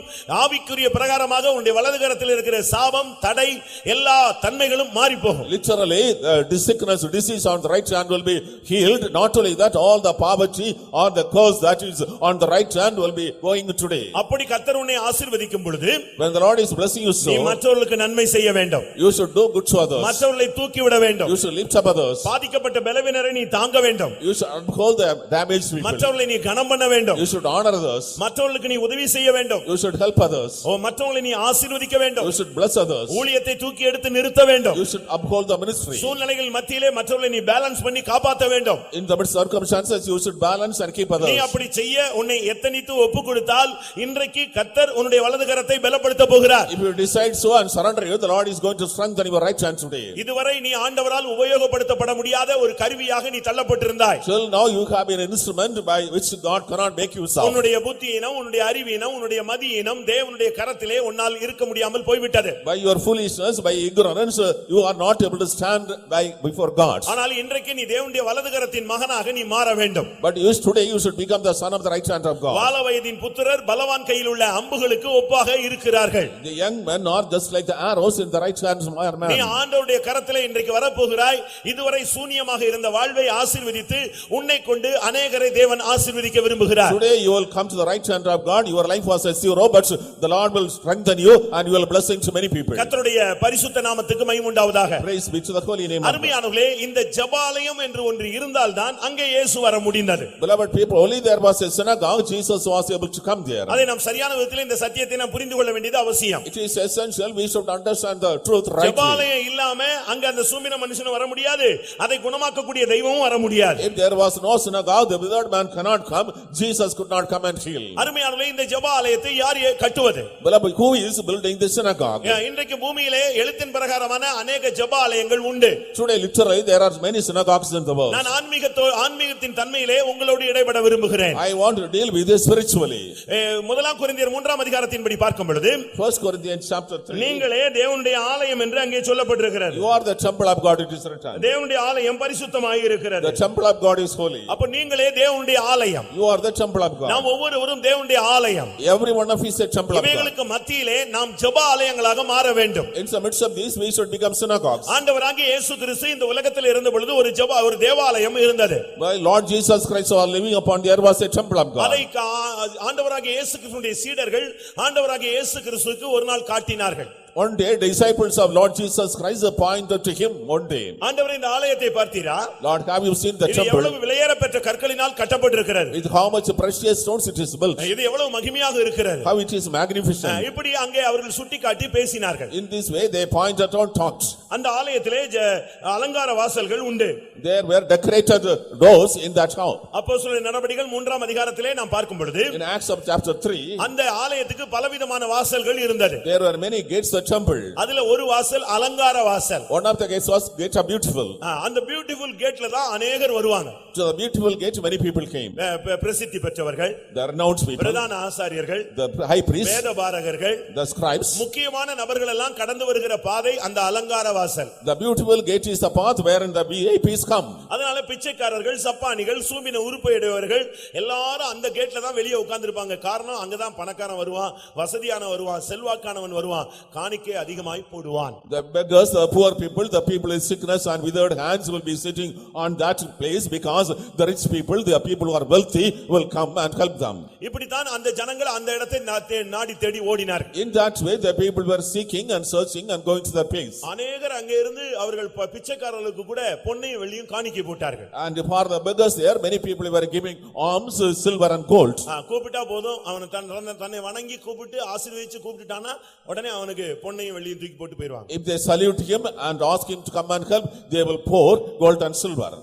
ஆனால் அந்த ஜெபாலயத்தை பத்தி அந்த தேவாலயத்தை பத்தி இயேசு சொன்னார், ஒரு கல்லின் மேல் ஒரு கல் இராதபடி இது நொறுக்கப்பட்டு போய்விடும். But regarding the temple of the Lord Jesus spoke, one stone will not remain upon it, such a will destroy. எப்படி இருக்கும்னு யோசிச்சு பாருங்க. How is it? அருமையானவர்களே, நாம் தேவனுடைய ஆலயம். ஆனால் இந்த உலக பிரகாரமான அலங்காரங்களிலே நாம் சுத்திக் கொண்டிருந்தால் ஒரு நாள் நாம் இடிந்து போய் விடுவோம். Beloved people of God, we are the temple of God, but we are moving about the adorations and beautifications of this world will தேவனுடைய destroy. ஆலயமாக இருந்து இந்த உலகத்திலே அலங்காரமாய் சுற்றிக் கொண்டிருப்பதல்ல, இவைகளுக்கு மத்தியிலே உனக்குள்ளே ஒரு ஜெப ஆலயத்தை நீ கட்டி இருக்க வேண்டும். As a temple of God, you should not be wandering about in a beautiful way, but you should build a synagogue in you. இந்த கூட்டம் முடியறதுக்குள்ளே கர்த்தர் உங்களுக்கு உதவி செய்ய நீங்கள் பாத்திரராய் மாற வேண்டும். Before the meeting ends, you should become worthy so that God may come and help you. லூக்கா எழுதின சுவிசேஷம் 7ஆம் அதிகாரத்திலே பார்க்கும் பொழுது Luke's Gospel chapter 7. இங்கே ஒரு நூற்றுக்கு அதிபதியினுடைய வேலைக்காரன் வியாதிப்பட்டவனாய் கிடந்தான். A servant of a centurion was sick. அந்த அதிபதி நூற்றுக்கு அதிபதியினுடைய வேலைக்காரன் மிகுந்த வியாதியாக இருந்தான். ஆனால் அந்த நூற்றுக்கு அதிபதிக்கு அவன் பிரியமானவன். The servant of the centurion was seriously sick, and that person was a beloved of the centurion. இப்பொழுது அந்த நூற்றுக்கு அதிபதிக்கு இயேசுவினிடத்தில் வர தைரியம் இல்லை. Centurion was not bold enough to come to Jesus. தன்னுடைய மூப்பர்களை இயேசுவினிடத்திலே அனுப்பினான். He sent his elders unto Jesus. அவங்க வந்து இயேசுவை அழைத்தார்கள். They came and invited Jesus. நீர் வந்து அந்த மனிதனை குணமாக்க வேண்டும். You come and heal that person. அந்த நூற்றுக்கு அதிபதிக்கு நீர் இரக்கம் பாராட்ட வேண்டும். You should be merciful to the centurion. தன்னுடைய வேலைக்காரனுக்கு அவன் பரிதபிக்கிறான். He is sympathetic towards the servant. இப்படி எல்லாம் அவர்ட்ட வந்து அவங்க கதை சொல்லிக்கிட்டே இருந்தாங்க. In that way they were telling all the things. எப்படியாவது இயேசுவை கூட்டிட்டு போகணும்னு இவங்க பல காரணங்களை சொல்லிக்கொண்டே இருந்தாங்க. They were telling so many reasons they can take Jesus. நீங்க வாங்க, அவன் நல்லவன், அது இதெல்லாம் சொல்லிக்கிட்டே இருந்தாங்க. You come, he is good. ஆனா கடைசியா சொன்னாங்க, finally they told, இவன் ஜெபாலயத்தை கட்டி இருக்கிறான், நீர் வரலாம் என்று சொன்னார். He has built a synagogue, therefore you can come. லூக்கா 7ஆம் அதிகாரம் Luke's Gospel 4-5 வசனங்களை வாசிக்கலாம். Verses 4 and 5. அவர்கள் இயேசுவினிடத்தில் வந்து அவரை கருத்தாய் வேண்டிக் கொண்டு, நீர் இந்த தயவு செய்கிறதற்கு அவன் பாத்திரனாய் இருக்கிறான், அவன் நம்முடைய ஜனத்தை நேசிக்கிறான், நமக்கு ஒரு ஜெப ஆலயத்தையும் கட்டினான் என்றார்கள். கர்த்தருடைய பரிசுத்த நாமத்துக்கு மகிமை உண்டாவதாக. Praise be to the holy name of God. இங்கே இயேசுவை தன்னுடைய வாழ்க்கையிலே தன்னுடைய வீட்டுக்கு அழைத்து வரும்படி அவர்கள் சொன்னதான ஒரு முக்கியமான காரியம், அவன் ஜெப ஆலயத்தை கட்டினான். What is the important matter they have spoken to invite Lord Jesus to the house? இது எதை காண்பிக்கிறது? What does it show? ஆண்டவராகிய இயேசு கிறிஸ்து இந்த கூட்டத்திலே ஒரு சிலருடைய இல்லாவிட்டால் ஒப்புக் கொடுக்கிற ஒவ்வொருவருடைய வலது கரத்தையும் அவர் ஆசீர்வதிக்க போகிறார். In this meeting, Lord Jesus Christ is going to bless the right hand of everyone who are surrendering. இரண்டாவது, அவர் யாருக்கு உதவி செய்ய போகிறார்? Secondly, to whom will help? ஜெப ஆலயத்தை கட்டினவர்களுக்கு அவர் உதவி செய்ய போகிறார். To those who are constructing a synagogue, he is going to help. ஜெப ஆலயத்தை கட்டினதா ஃபெய்த்தம கட்டினதா? Not building faith home. அப்படி நீங்க யாரும் எடுத்து விட கூடாது. Nobody thinks so. ஜெப ஜீவியத்தை கட்டினவர்களை இயேசு இன்றைக்கு மாலையிலே சந்திக்கும்படியாக வந்திருக்கிறார். In this evening, Jesus has come to meet the people who have built this prayer life. இங்க நீங்க நூற்றுக்கணக்கான பேர் அமர்ந்திருக்கிறீர்கள். In hundreds of number you are seated. இதுல எத்தனை தகப்பன்மார் ஜெப வீரர்கள்? How many fathers are prayer warriors? எத்தனை தாயார்கள் ஜெப வீரர்கள்? How many mothers are prayer warriors? எத்தனை வாலிபர்கள் ஜெப வீரர்கள்? How many young men are prayer எத்தனை warriors? ஊழியர்கள் ஜெப வீரர்கள்? How many servants are prayer கர்த்தரை warriors? நம்முடைய பக்கமாய் நாம் திருப்ப வேண்டுமானால், ஆண்டவராகிய இயேசு கிறிஸ்து நம்முடைய பட்சமாய் வர வேண்டுமானால், அதற்கு ஒரு காரணம், நீ ஒரு ஜெப வீரனாய் மாற வேண்டும். ஜெப ஆலயத்தை நீ கட்டி எழுப்ப வேண்டும். If the Lord is to turn towards our end, Jesus Christ to turn towards side, for that one condition is there, you should become a prayer warrior. இன்னைக்கு உலகத்துல பல கோயில்களை கட்டுகிறார்கள். Today they are building temples in the world. ஓசியா 8:14 அங்கே எபிராயீமை குறித்து சொல்லி இருக்கிறது, அவன் கோயில் கட்டுகிறான். In Hosea chapter 8 verse 16, he is building temple. லூக்கா 11:47 பார்க்கும் பொழுது அநேகர் கல்லறையை கட்டிக் கொண்டிருக்கிறார்கள். Luke's Gospel chapter 11:47, many are building tombs. 1 ராஜாக்கள் 16:34 எரிகோவை ஒரு குடும்பம் கட்டிக் கொண்டிருந்தது. First Kings chapter 6 verse 39, one family was building Jericho. 2 நாளாகமம் 8ஆம் அதிகாரம் 11ஆம் வசனத்திலே அந்த ராஜா அரண்மனையை கட்டிக் கொண்டிருந்தான். Second Chronicle chapter 8 verse 11, the king was building the palace. ஆதியாகமம் 11:5 அந்த கூட்டம் ஜனங்கள் சேர்ந்து பாபேல் கோபுரத்தை கட்டிக் கொண்டிருந்தார்கள். In the book of Genesis chapter 11 verse 5, the people joined and built the tower of Babel. இப்படி பல விதங்களிலே மாட மாளிகைகளை கோபுரங்களை கட்டிக் கொண்டிருந்த பொழுது இந்த மனிதன் ஒரு அந்நியனாக இருந்தாலும் ஜெப ஆலயத்தை அவன் கட்டிக் கொண்டிருந்தான். In various ways many people were building mansions and towers.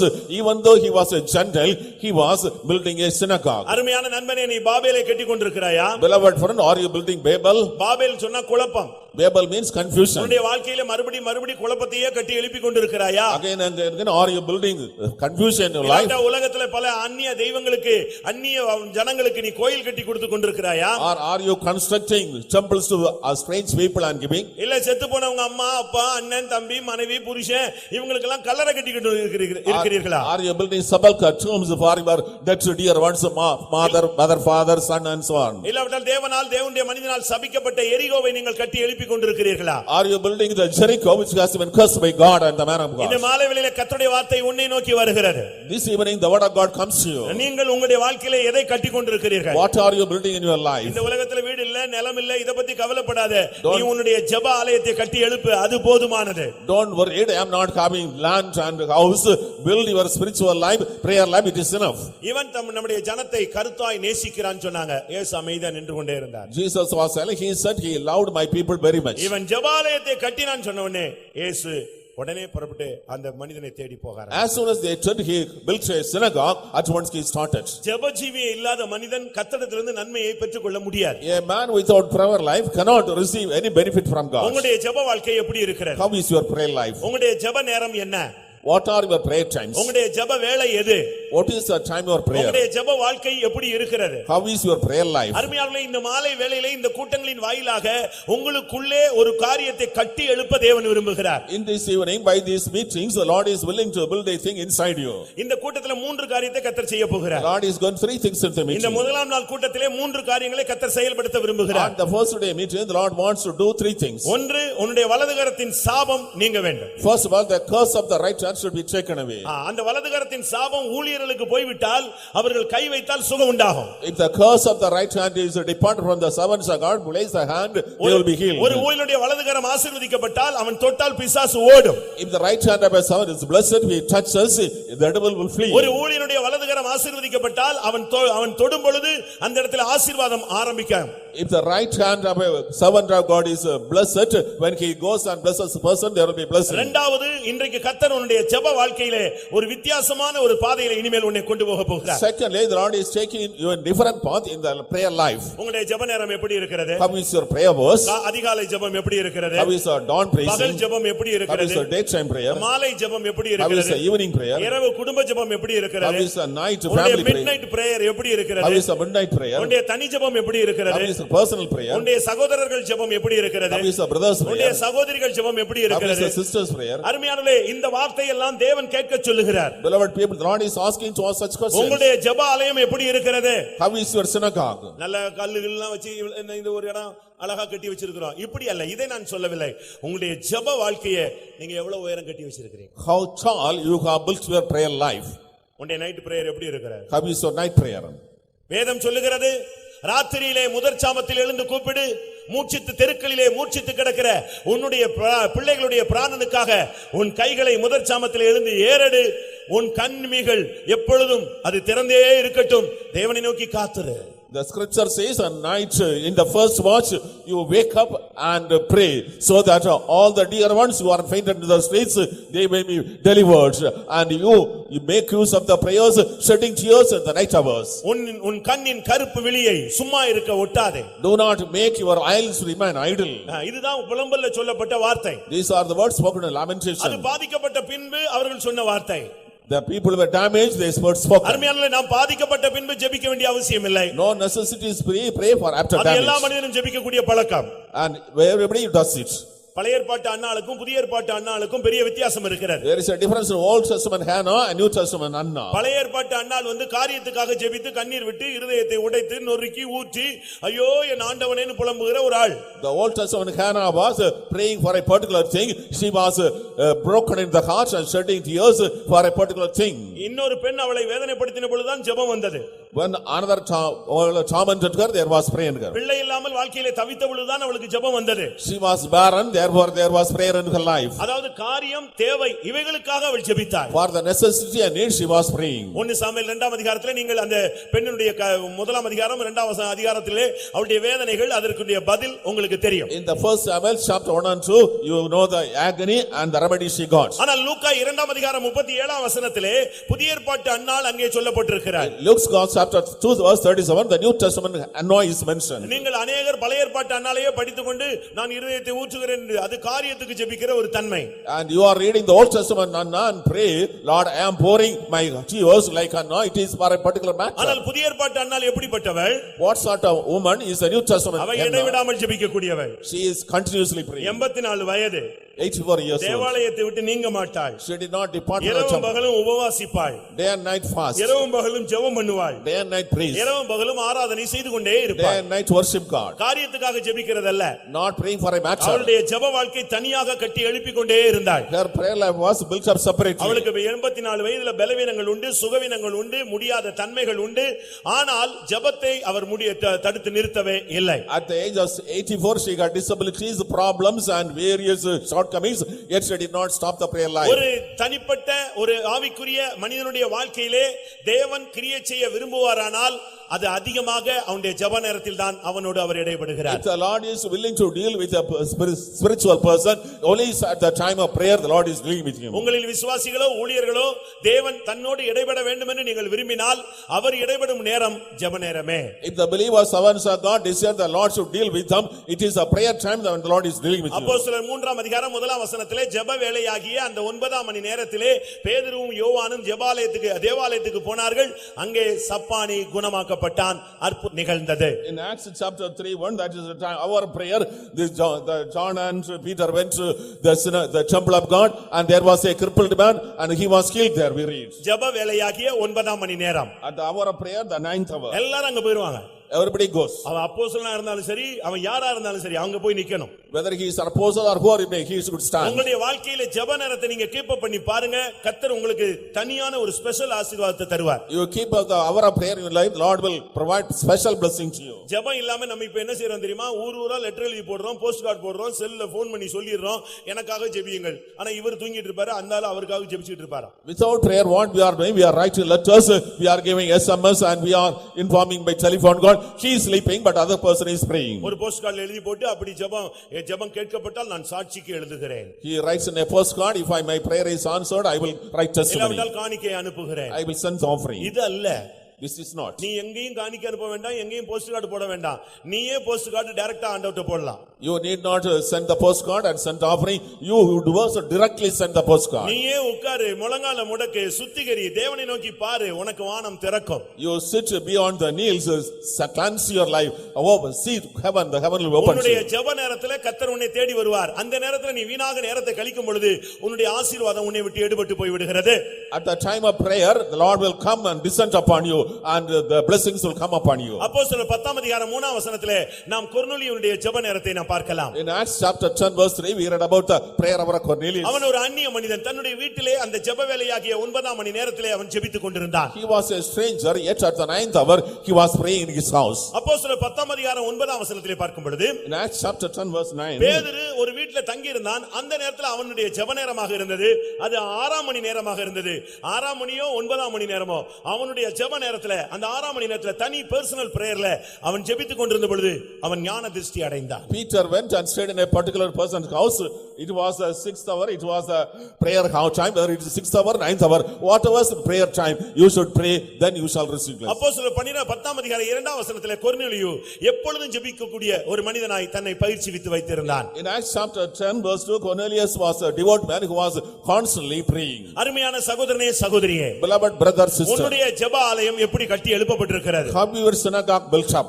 அநேகருடைய ஜெப வாழ்வு இன்றைக்கு குன்றி போய் விட்டது. Today the prayer life of many people are ஒரு diminished. காலத்திலே சபைக்காக, ஜனங்களுக்காக, ஆத்துமாக்களுக்காக, தன்னுடைய சொந்த பிள்ளைகளுக்காக, குடும்பத்தாருடைய ரட்சிப்புக்காக முழங்கால் நின்று முழங்கால் காய்த்து போனவர்களாம் இன்றைக்கு தேவன் அந்த ஜெபங்களை கேட்டு ஆசீர்வதித்த உடனே ஆடம்பர வாழ்க்கையிலே போய் ஜெப வாழ்வை அவர்கள் நஷ்டப்படுத்தி விட்டார்கள். Once the people were standing on knees and praying for the members of family and for the servants of God ministry, they received blessings.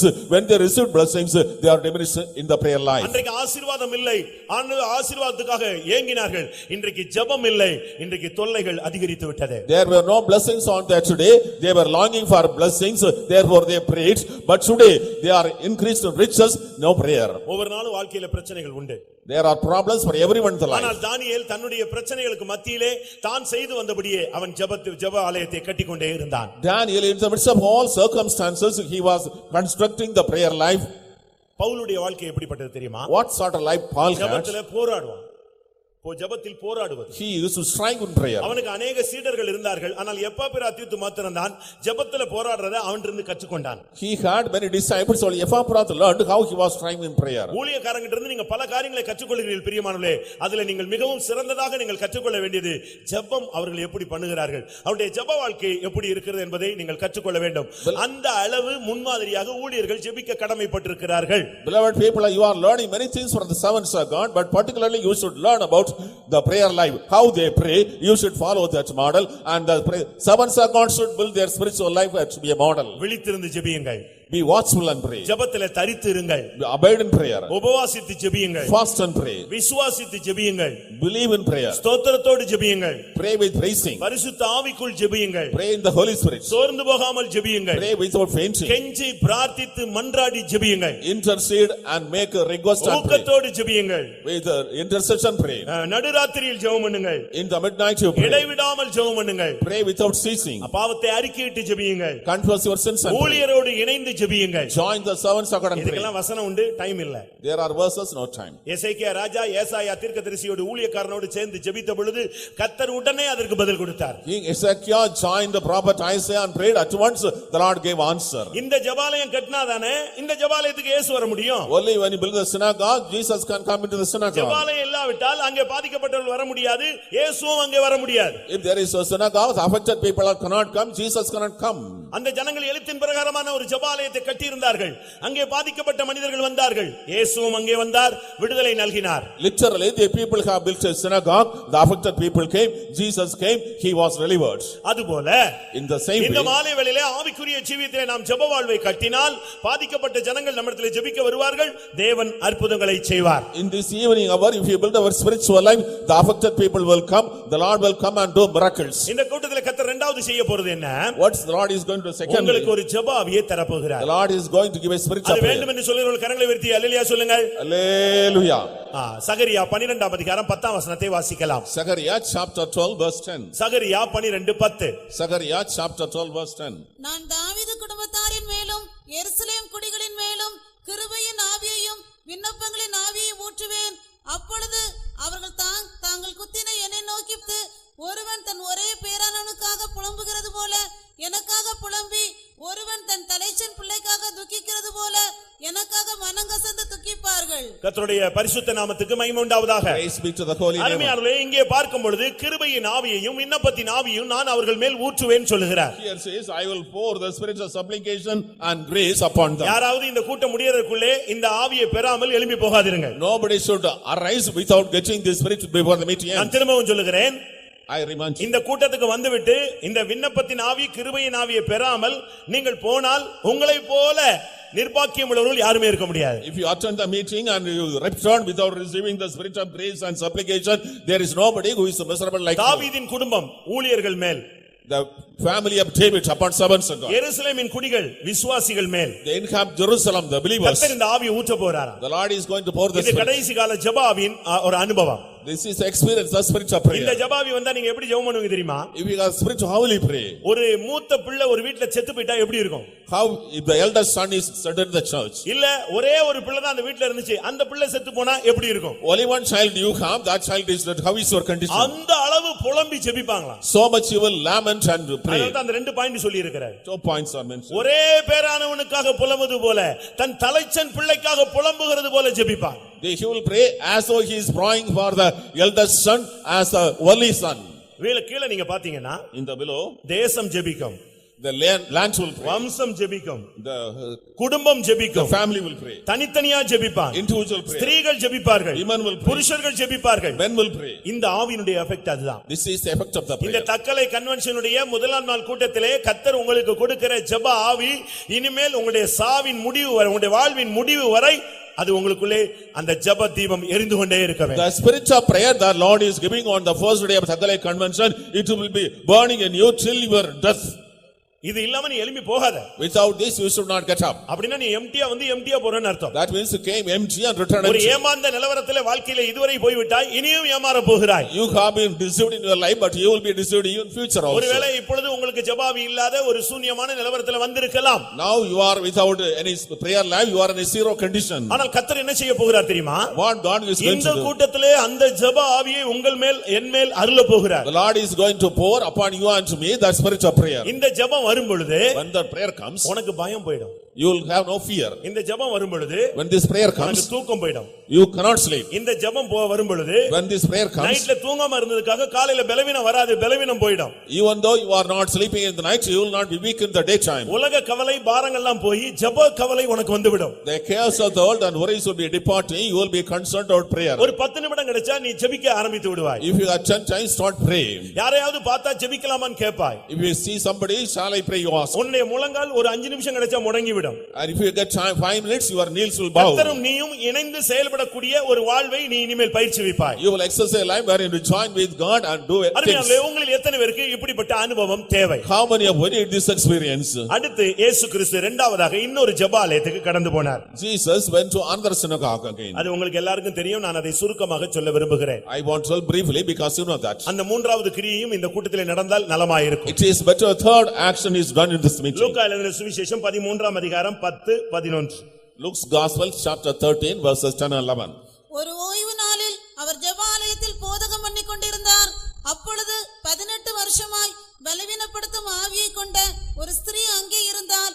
அவள் எவ்வளவு நிமிரக்கூடாத கூனியாய் நாம் இருந்தாள். அடிக்கடி வாசிக்கிற ஒரு வேத பகுதி, A scripture portion very often we read. எல்லாருக்கும் தெரிந்ததான ஒரு வேத பகுதி. A scripture portion well known to everyone. ஆனா இந்த பெண் எங்க தான் இருந்தாள்? But that one was there. அவளும் ஜெபாலயத்தில் தான் இருந்தாள். She was also synagogue. அவளுடைய பிரச்சனை என்ன தெரியுமா? What was the problem? அவளுக்கு நிமிர்ந்து நிற்க முடியாது. She could not stand erect. அவளுக்கு ஸ்பைனல் கார்டுல problem. Problem in the spinal cord. அது ஏதோ ஒரு சூழ்நிலையில அந்த எலும்பு வளைந்து விட்டது. Some situation the bone is bent.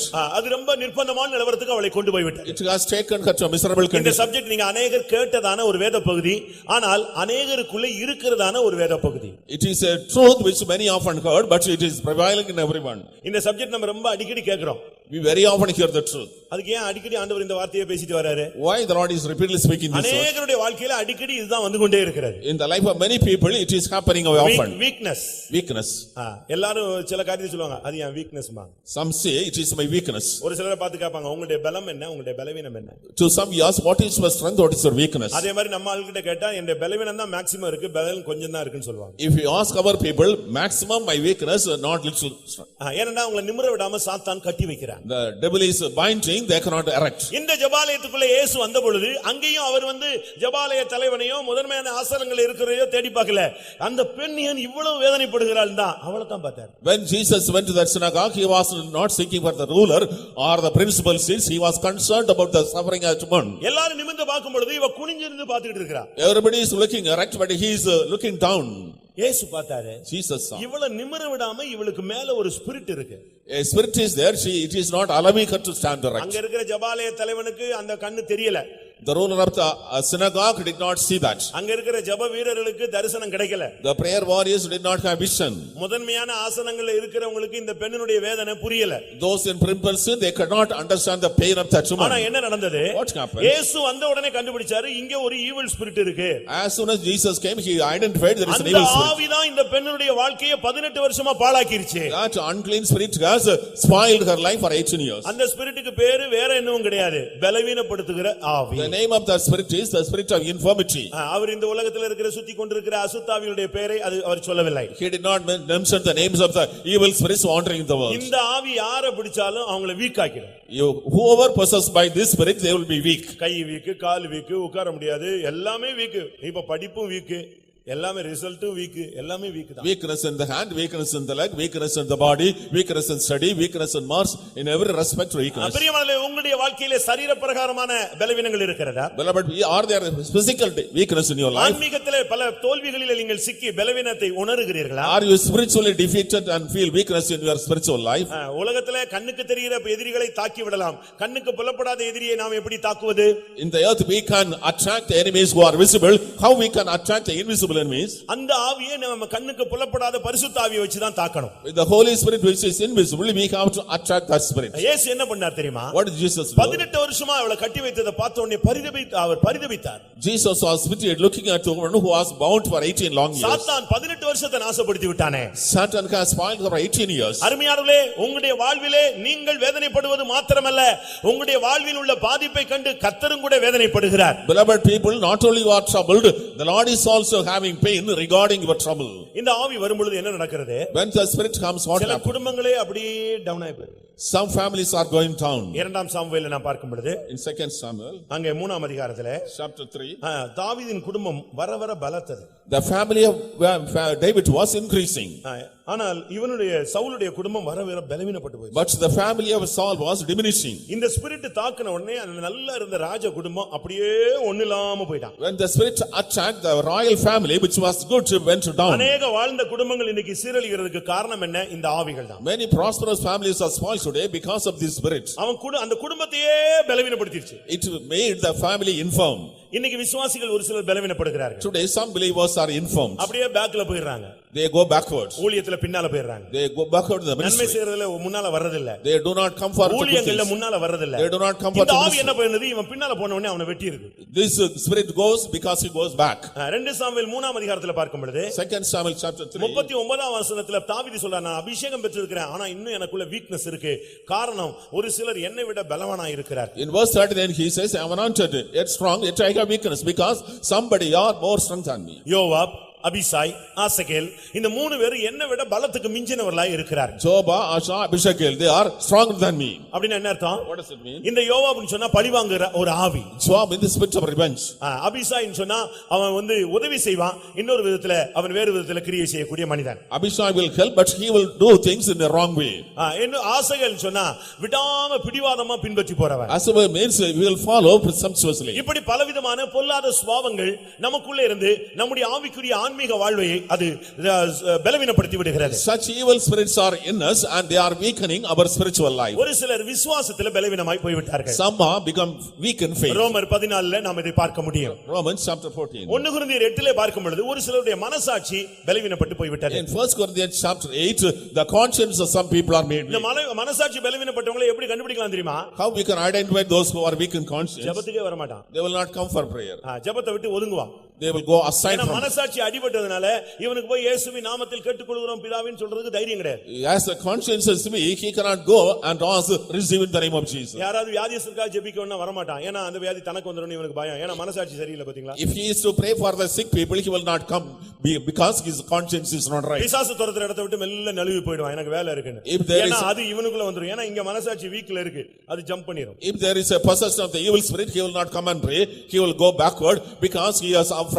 பிரியமானவர்களே, Beloved people, இந்த மாலை வேளையில கர்த்தர் முதலாம் நாள் மாலை வேளையில மூன்றாவது உனக்கு செய்கிறது அந்த ஆவியில இருந்து உன்னை விடுவிக்க போகிறார். in the first day night hour, what God goes delivering from that spirit, உன் குடும்பத்தை, the family, உன் மனசாட்சியை, conscience, உன் விசுவாசத்தை, faith, உன்னுடைய கேரக்டரை, character. இப்படி பல விதங்களில் பலவீனப்படுத்தின அந்த ஆவியை கர்த்தர் இன்னைக்கு அழித்து உன்னை நிமிர்ந்து உட்கார வைக்க நடக்க வைக்க போகிறார். In various aspects that the spirit has made you deformed, the Lord is going to strengthen you and நீங்கள் deliver you. விசுவாசித்தால் இந்த சாத்தானுடைய கட்டை கர்த்தர் இன்னைக்கு அவிழ்ப்பார். If you believe, the Lord will loose the binding of Satan. நான் இதை குறித்து விளக்க முடியும். இது போதுமானது என்று நான் விசுவாசிக்கிறேன். I can more explain, but I think it is enough.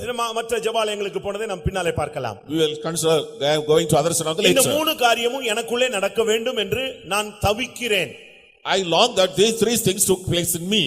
Bible சொல்லுகிறது புத்திர சுவிகாரம் வருவதற்கு நமக்குள்ளே காத்திருந்து தவிக்கிறோம். The Bible says we are groaning in us for the spirit of adoption to come.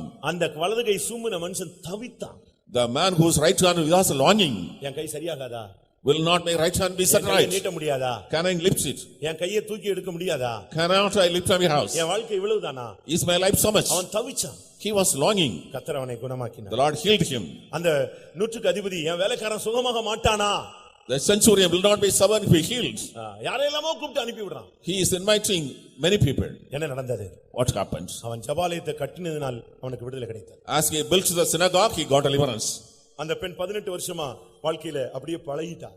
That woman was accustomed to love for 18 long years. ஆனா கிருபையுள்ள தேவன் இரக்கம் பாராட்டினார். But the gracious God was அந்த merciful. ஆவி ஓடினது, அவள் விடுதலையானாள். The spirit departed and she was இந்த healed. மூணு காரியமும் எனக்கு சம்பவிக்கணும். These three should கர்த்தர் happen. வலது கரத்தை ஆசீர்வதிக்க வேண்டும், நீட்ட வைக்க வேண்டும். The Lord should bless my right hand, I should be able to stretch இனி it. என் வலது கரத்தை பாக்கெட்ல போட மாட்டேன், என் கையை நீட்டுவேன். I will not put my right in the pocket, I will stretch எனக்கு ஒரு it. ஜெப ஆவி வேணும், நான் ஜெபாலயத்தை கட்ட வேண்டும். I want a prayer spirit, I should build N the synagogue. குடும்பத்திலே, என் வாழ்க்கையிலே, என் பிள்ளைகளுக்குள்ளே போராடுகிற பலவீனத்தின் ஆவியை கர்த்தர் இன்றைக்கு துரத்த வேண்டும். In my life, in the life of my children, the family members, the spirit is attacking, the Lord should drive அப்படி away. சொல்லுகிற தேவனுடைய பிள்ளைகள் யாராக இருந்தாலும், வந்திருக்கிற நண்பர்கள் யாராக இருந்தாலும், அருமையான சகோதர சகோதரிகள் நீங்கள் எங்கே இருந்தாலும், ஊழியர்களோ விசுவாசிகளோ, கண்களை மூடி நெடுமுழங்கால் போடுங்கள். Such believers or servants of God or new souls who are in whatever place, please kneel down. இதுவரை சத்தியத்தின் நேரம். This is the time of meeting. இதுவரை சத்தியத்தின் நேரம். This is the time of truth. இனி கிருபையின் நேரம். The time of grace. இதுவரை நீங்கள் தியரி கேட்டீர்கள். Till now you heard the theory. இப்ப பிராக்டிகலா தேவனுடைய வல்லமையை நீங்கள் அனுபவிக்க வேண்டும். Now you are going to enjoy practically the power of ரொம்ப God. டைம் கிடையாது. No much time. யாராவது வெளிய இருந்தா உள்ள வந்துருங்க. If anybody out, please come in. கண்ணை மட்டும் திறக்காதீங்க. Do not open your eyes. 5 நிமிஷம் தான், இல்ல 7 நிமிஷம் தான். 5 minutes or 7 minutes. இதுக்கு உள்ள செகண்ட்ல நீ அதை பயன்படுத்திக்கிட்டே இருக்கணும். You should make use of every second. உன்னை தேவனுடைய வல்லமை நிரப்பலாம், தூக்கி எறியலாம். The power of God may touch you or take you through you. பலவீனத்துல நீ பார்க்காத, அவருக்கு தெரியும். You don't know, he knows your weakness. கர்த்தர் உன்மேல் இரக்கமுள்ளவராய் The இருக்கிறார். Lord is merciful to you. இன்னைக்கு கர்த்தர் உன்னுடைய வலது கரத்தை ஆசீர்வதிக்க The போகிறார். Lord is going to bless your right hand அப்ப today. உன் வலது கரத்தை நீ நீட்டு, இப்ப உயர்த்து. Stretch forth, lift your right hand. உன் வலது கரத்தை நீட்டு. Lift up your right hand. முடங்கி போன உன் வலது கரத்தை நீட்டு. Lift your right hand. சூம்பின உன்னுடைய வலது கரத்தை நீட்டு. Lift your withered right hand. இன்னைக்கு கர்த்தர் உன்னுடைய கையை ஆசீர்வதிக்க The போகிறார். Lord is going to bless your right hand. ஊழியர்களே, உங்களுடைய கையை கர்த்தர் ஆசீர்வதிக்க போகிறார். உங்கள் கை நீட்டப்படுகிற இடங்களிலே அற்புதங்கள் நடக்கட்டும். The servants of God, the Lord is going to bless your right hand. பிசாசு ஓடட்டும். May the devil depart. வியாதியஸ்தர் சுஸ்தமாகட்டும். May the sick people heal. அற்புதங்களை செய்யும் சக்தி உங்களுக்குள் இருந்து வெளியாகட்டும். May the power to miracles be manifested from you. விசுவாசிகளே, உங்களுடைய கரத்தை நீட்டுங்கள். Believers, lift up your hand. கர்த்தர் உன் கரத்தை ஆசீர்வதிக்க போகிறார். The Lord is going to bless your நீ hand. ஆசீர்வதிக்கப்பட்டவனாய் மாறப் போகிறாய். You will become a blessed நீ person. அநேகரை தூக்கிவிட போகிறாய். You will lift many people. அநேகரை ஏந்த போகிறாய். You will uphold many. அநேகரை நீ ஆசீர்வதிக்க You will போகிறாய். bless many people. உன் வலது கரத்தை நீ நீட்டி இருக்கும் பொழுது When you have stretched forth இதோ your right ஒரு விண்ணப்பத்தின் ஆவி, ஜெப ஆவி, கிருபையின் ஆவி உன் தலையின் மேல், உன் கரத்தின் மேல் இறங்க போகிறது. the spirit of supplication, the spirit of prayer, the spirit of grace will descend upon your hand and விண்ணப்பத்தின் ஆவியும் கிருபையின் ஆவியை நான் ஊற்றுவேன். I pour the supplication, spirit of நீ grace. ஜெப ஜீவியத்தை கட்டி எழுப்புவாய். You will build up your spiritual life. நீ பயப்படாத. Fear not. ஆவிகளை கண்டு கலங்காதே. Be not troubled of the spirit. உன்னோடு போராடின அசுத்த ஆவியை, மந்திரவாத வல்லமையை, செய்வினை ஆவியை இயேசு கடிந்து கொள்கிறார். ஆவி ஓடுகிறது. Jesus is rebuking the power of witchcraft, magic, and all things attacking you. It is fleeing you. உன் குடும்பத்தை, A family, உன் ஊழியத்தை, a ministry. பலவீனப்படுத்தின ஆவியை இயேசுவின் நாமத்தில் கடிந்து கொள்கிறேன். In the name of the rebuke the devil. விக்கரபக்கத்துரமானியா, விக்கரபக்கத்துரமானியா, right there, விக்கரமானா பாலாக. Praise the Lord, praise the Lord, praise the Lord. Beyond command you are sharp, very much. Hallelujah, praise the Lord, praise the Lord. Praise the Lord, command you are sharp, very much. ஆமென். தேவனுடைய வல்லமை உன் வலது கரத்தை தொடாமல் வலது கரத்தை கீழே போடாத. Without the touch of the power of God, do not drop down the right hand. பிரத்யட்சமாய் கர்த்தருடைய அக்கினி உன் கரத்தை தொடட்டும். In personally, you can feel the touch of the Spirit of God. ஆண்டவரே, நான் என் கரத்தை நீட்டி இருக்கிறேன். Lord, I have stretched forth my hand. உம்முடைய வலது கரத்தை எனக்காய் நீட்டு. You stretch forth your right hand for me. இபாக்கரபக்கத்திரபங்கரபானியா ரபக்கத்திரா.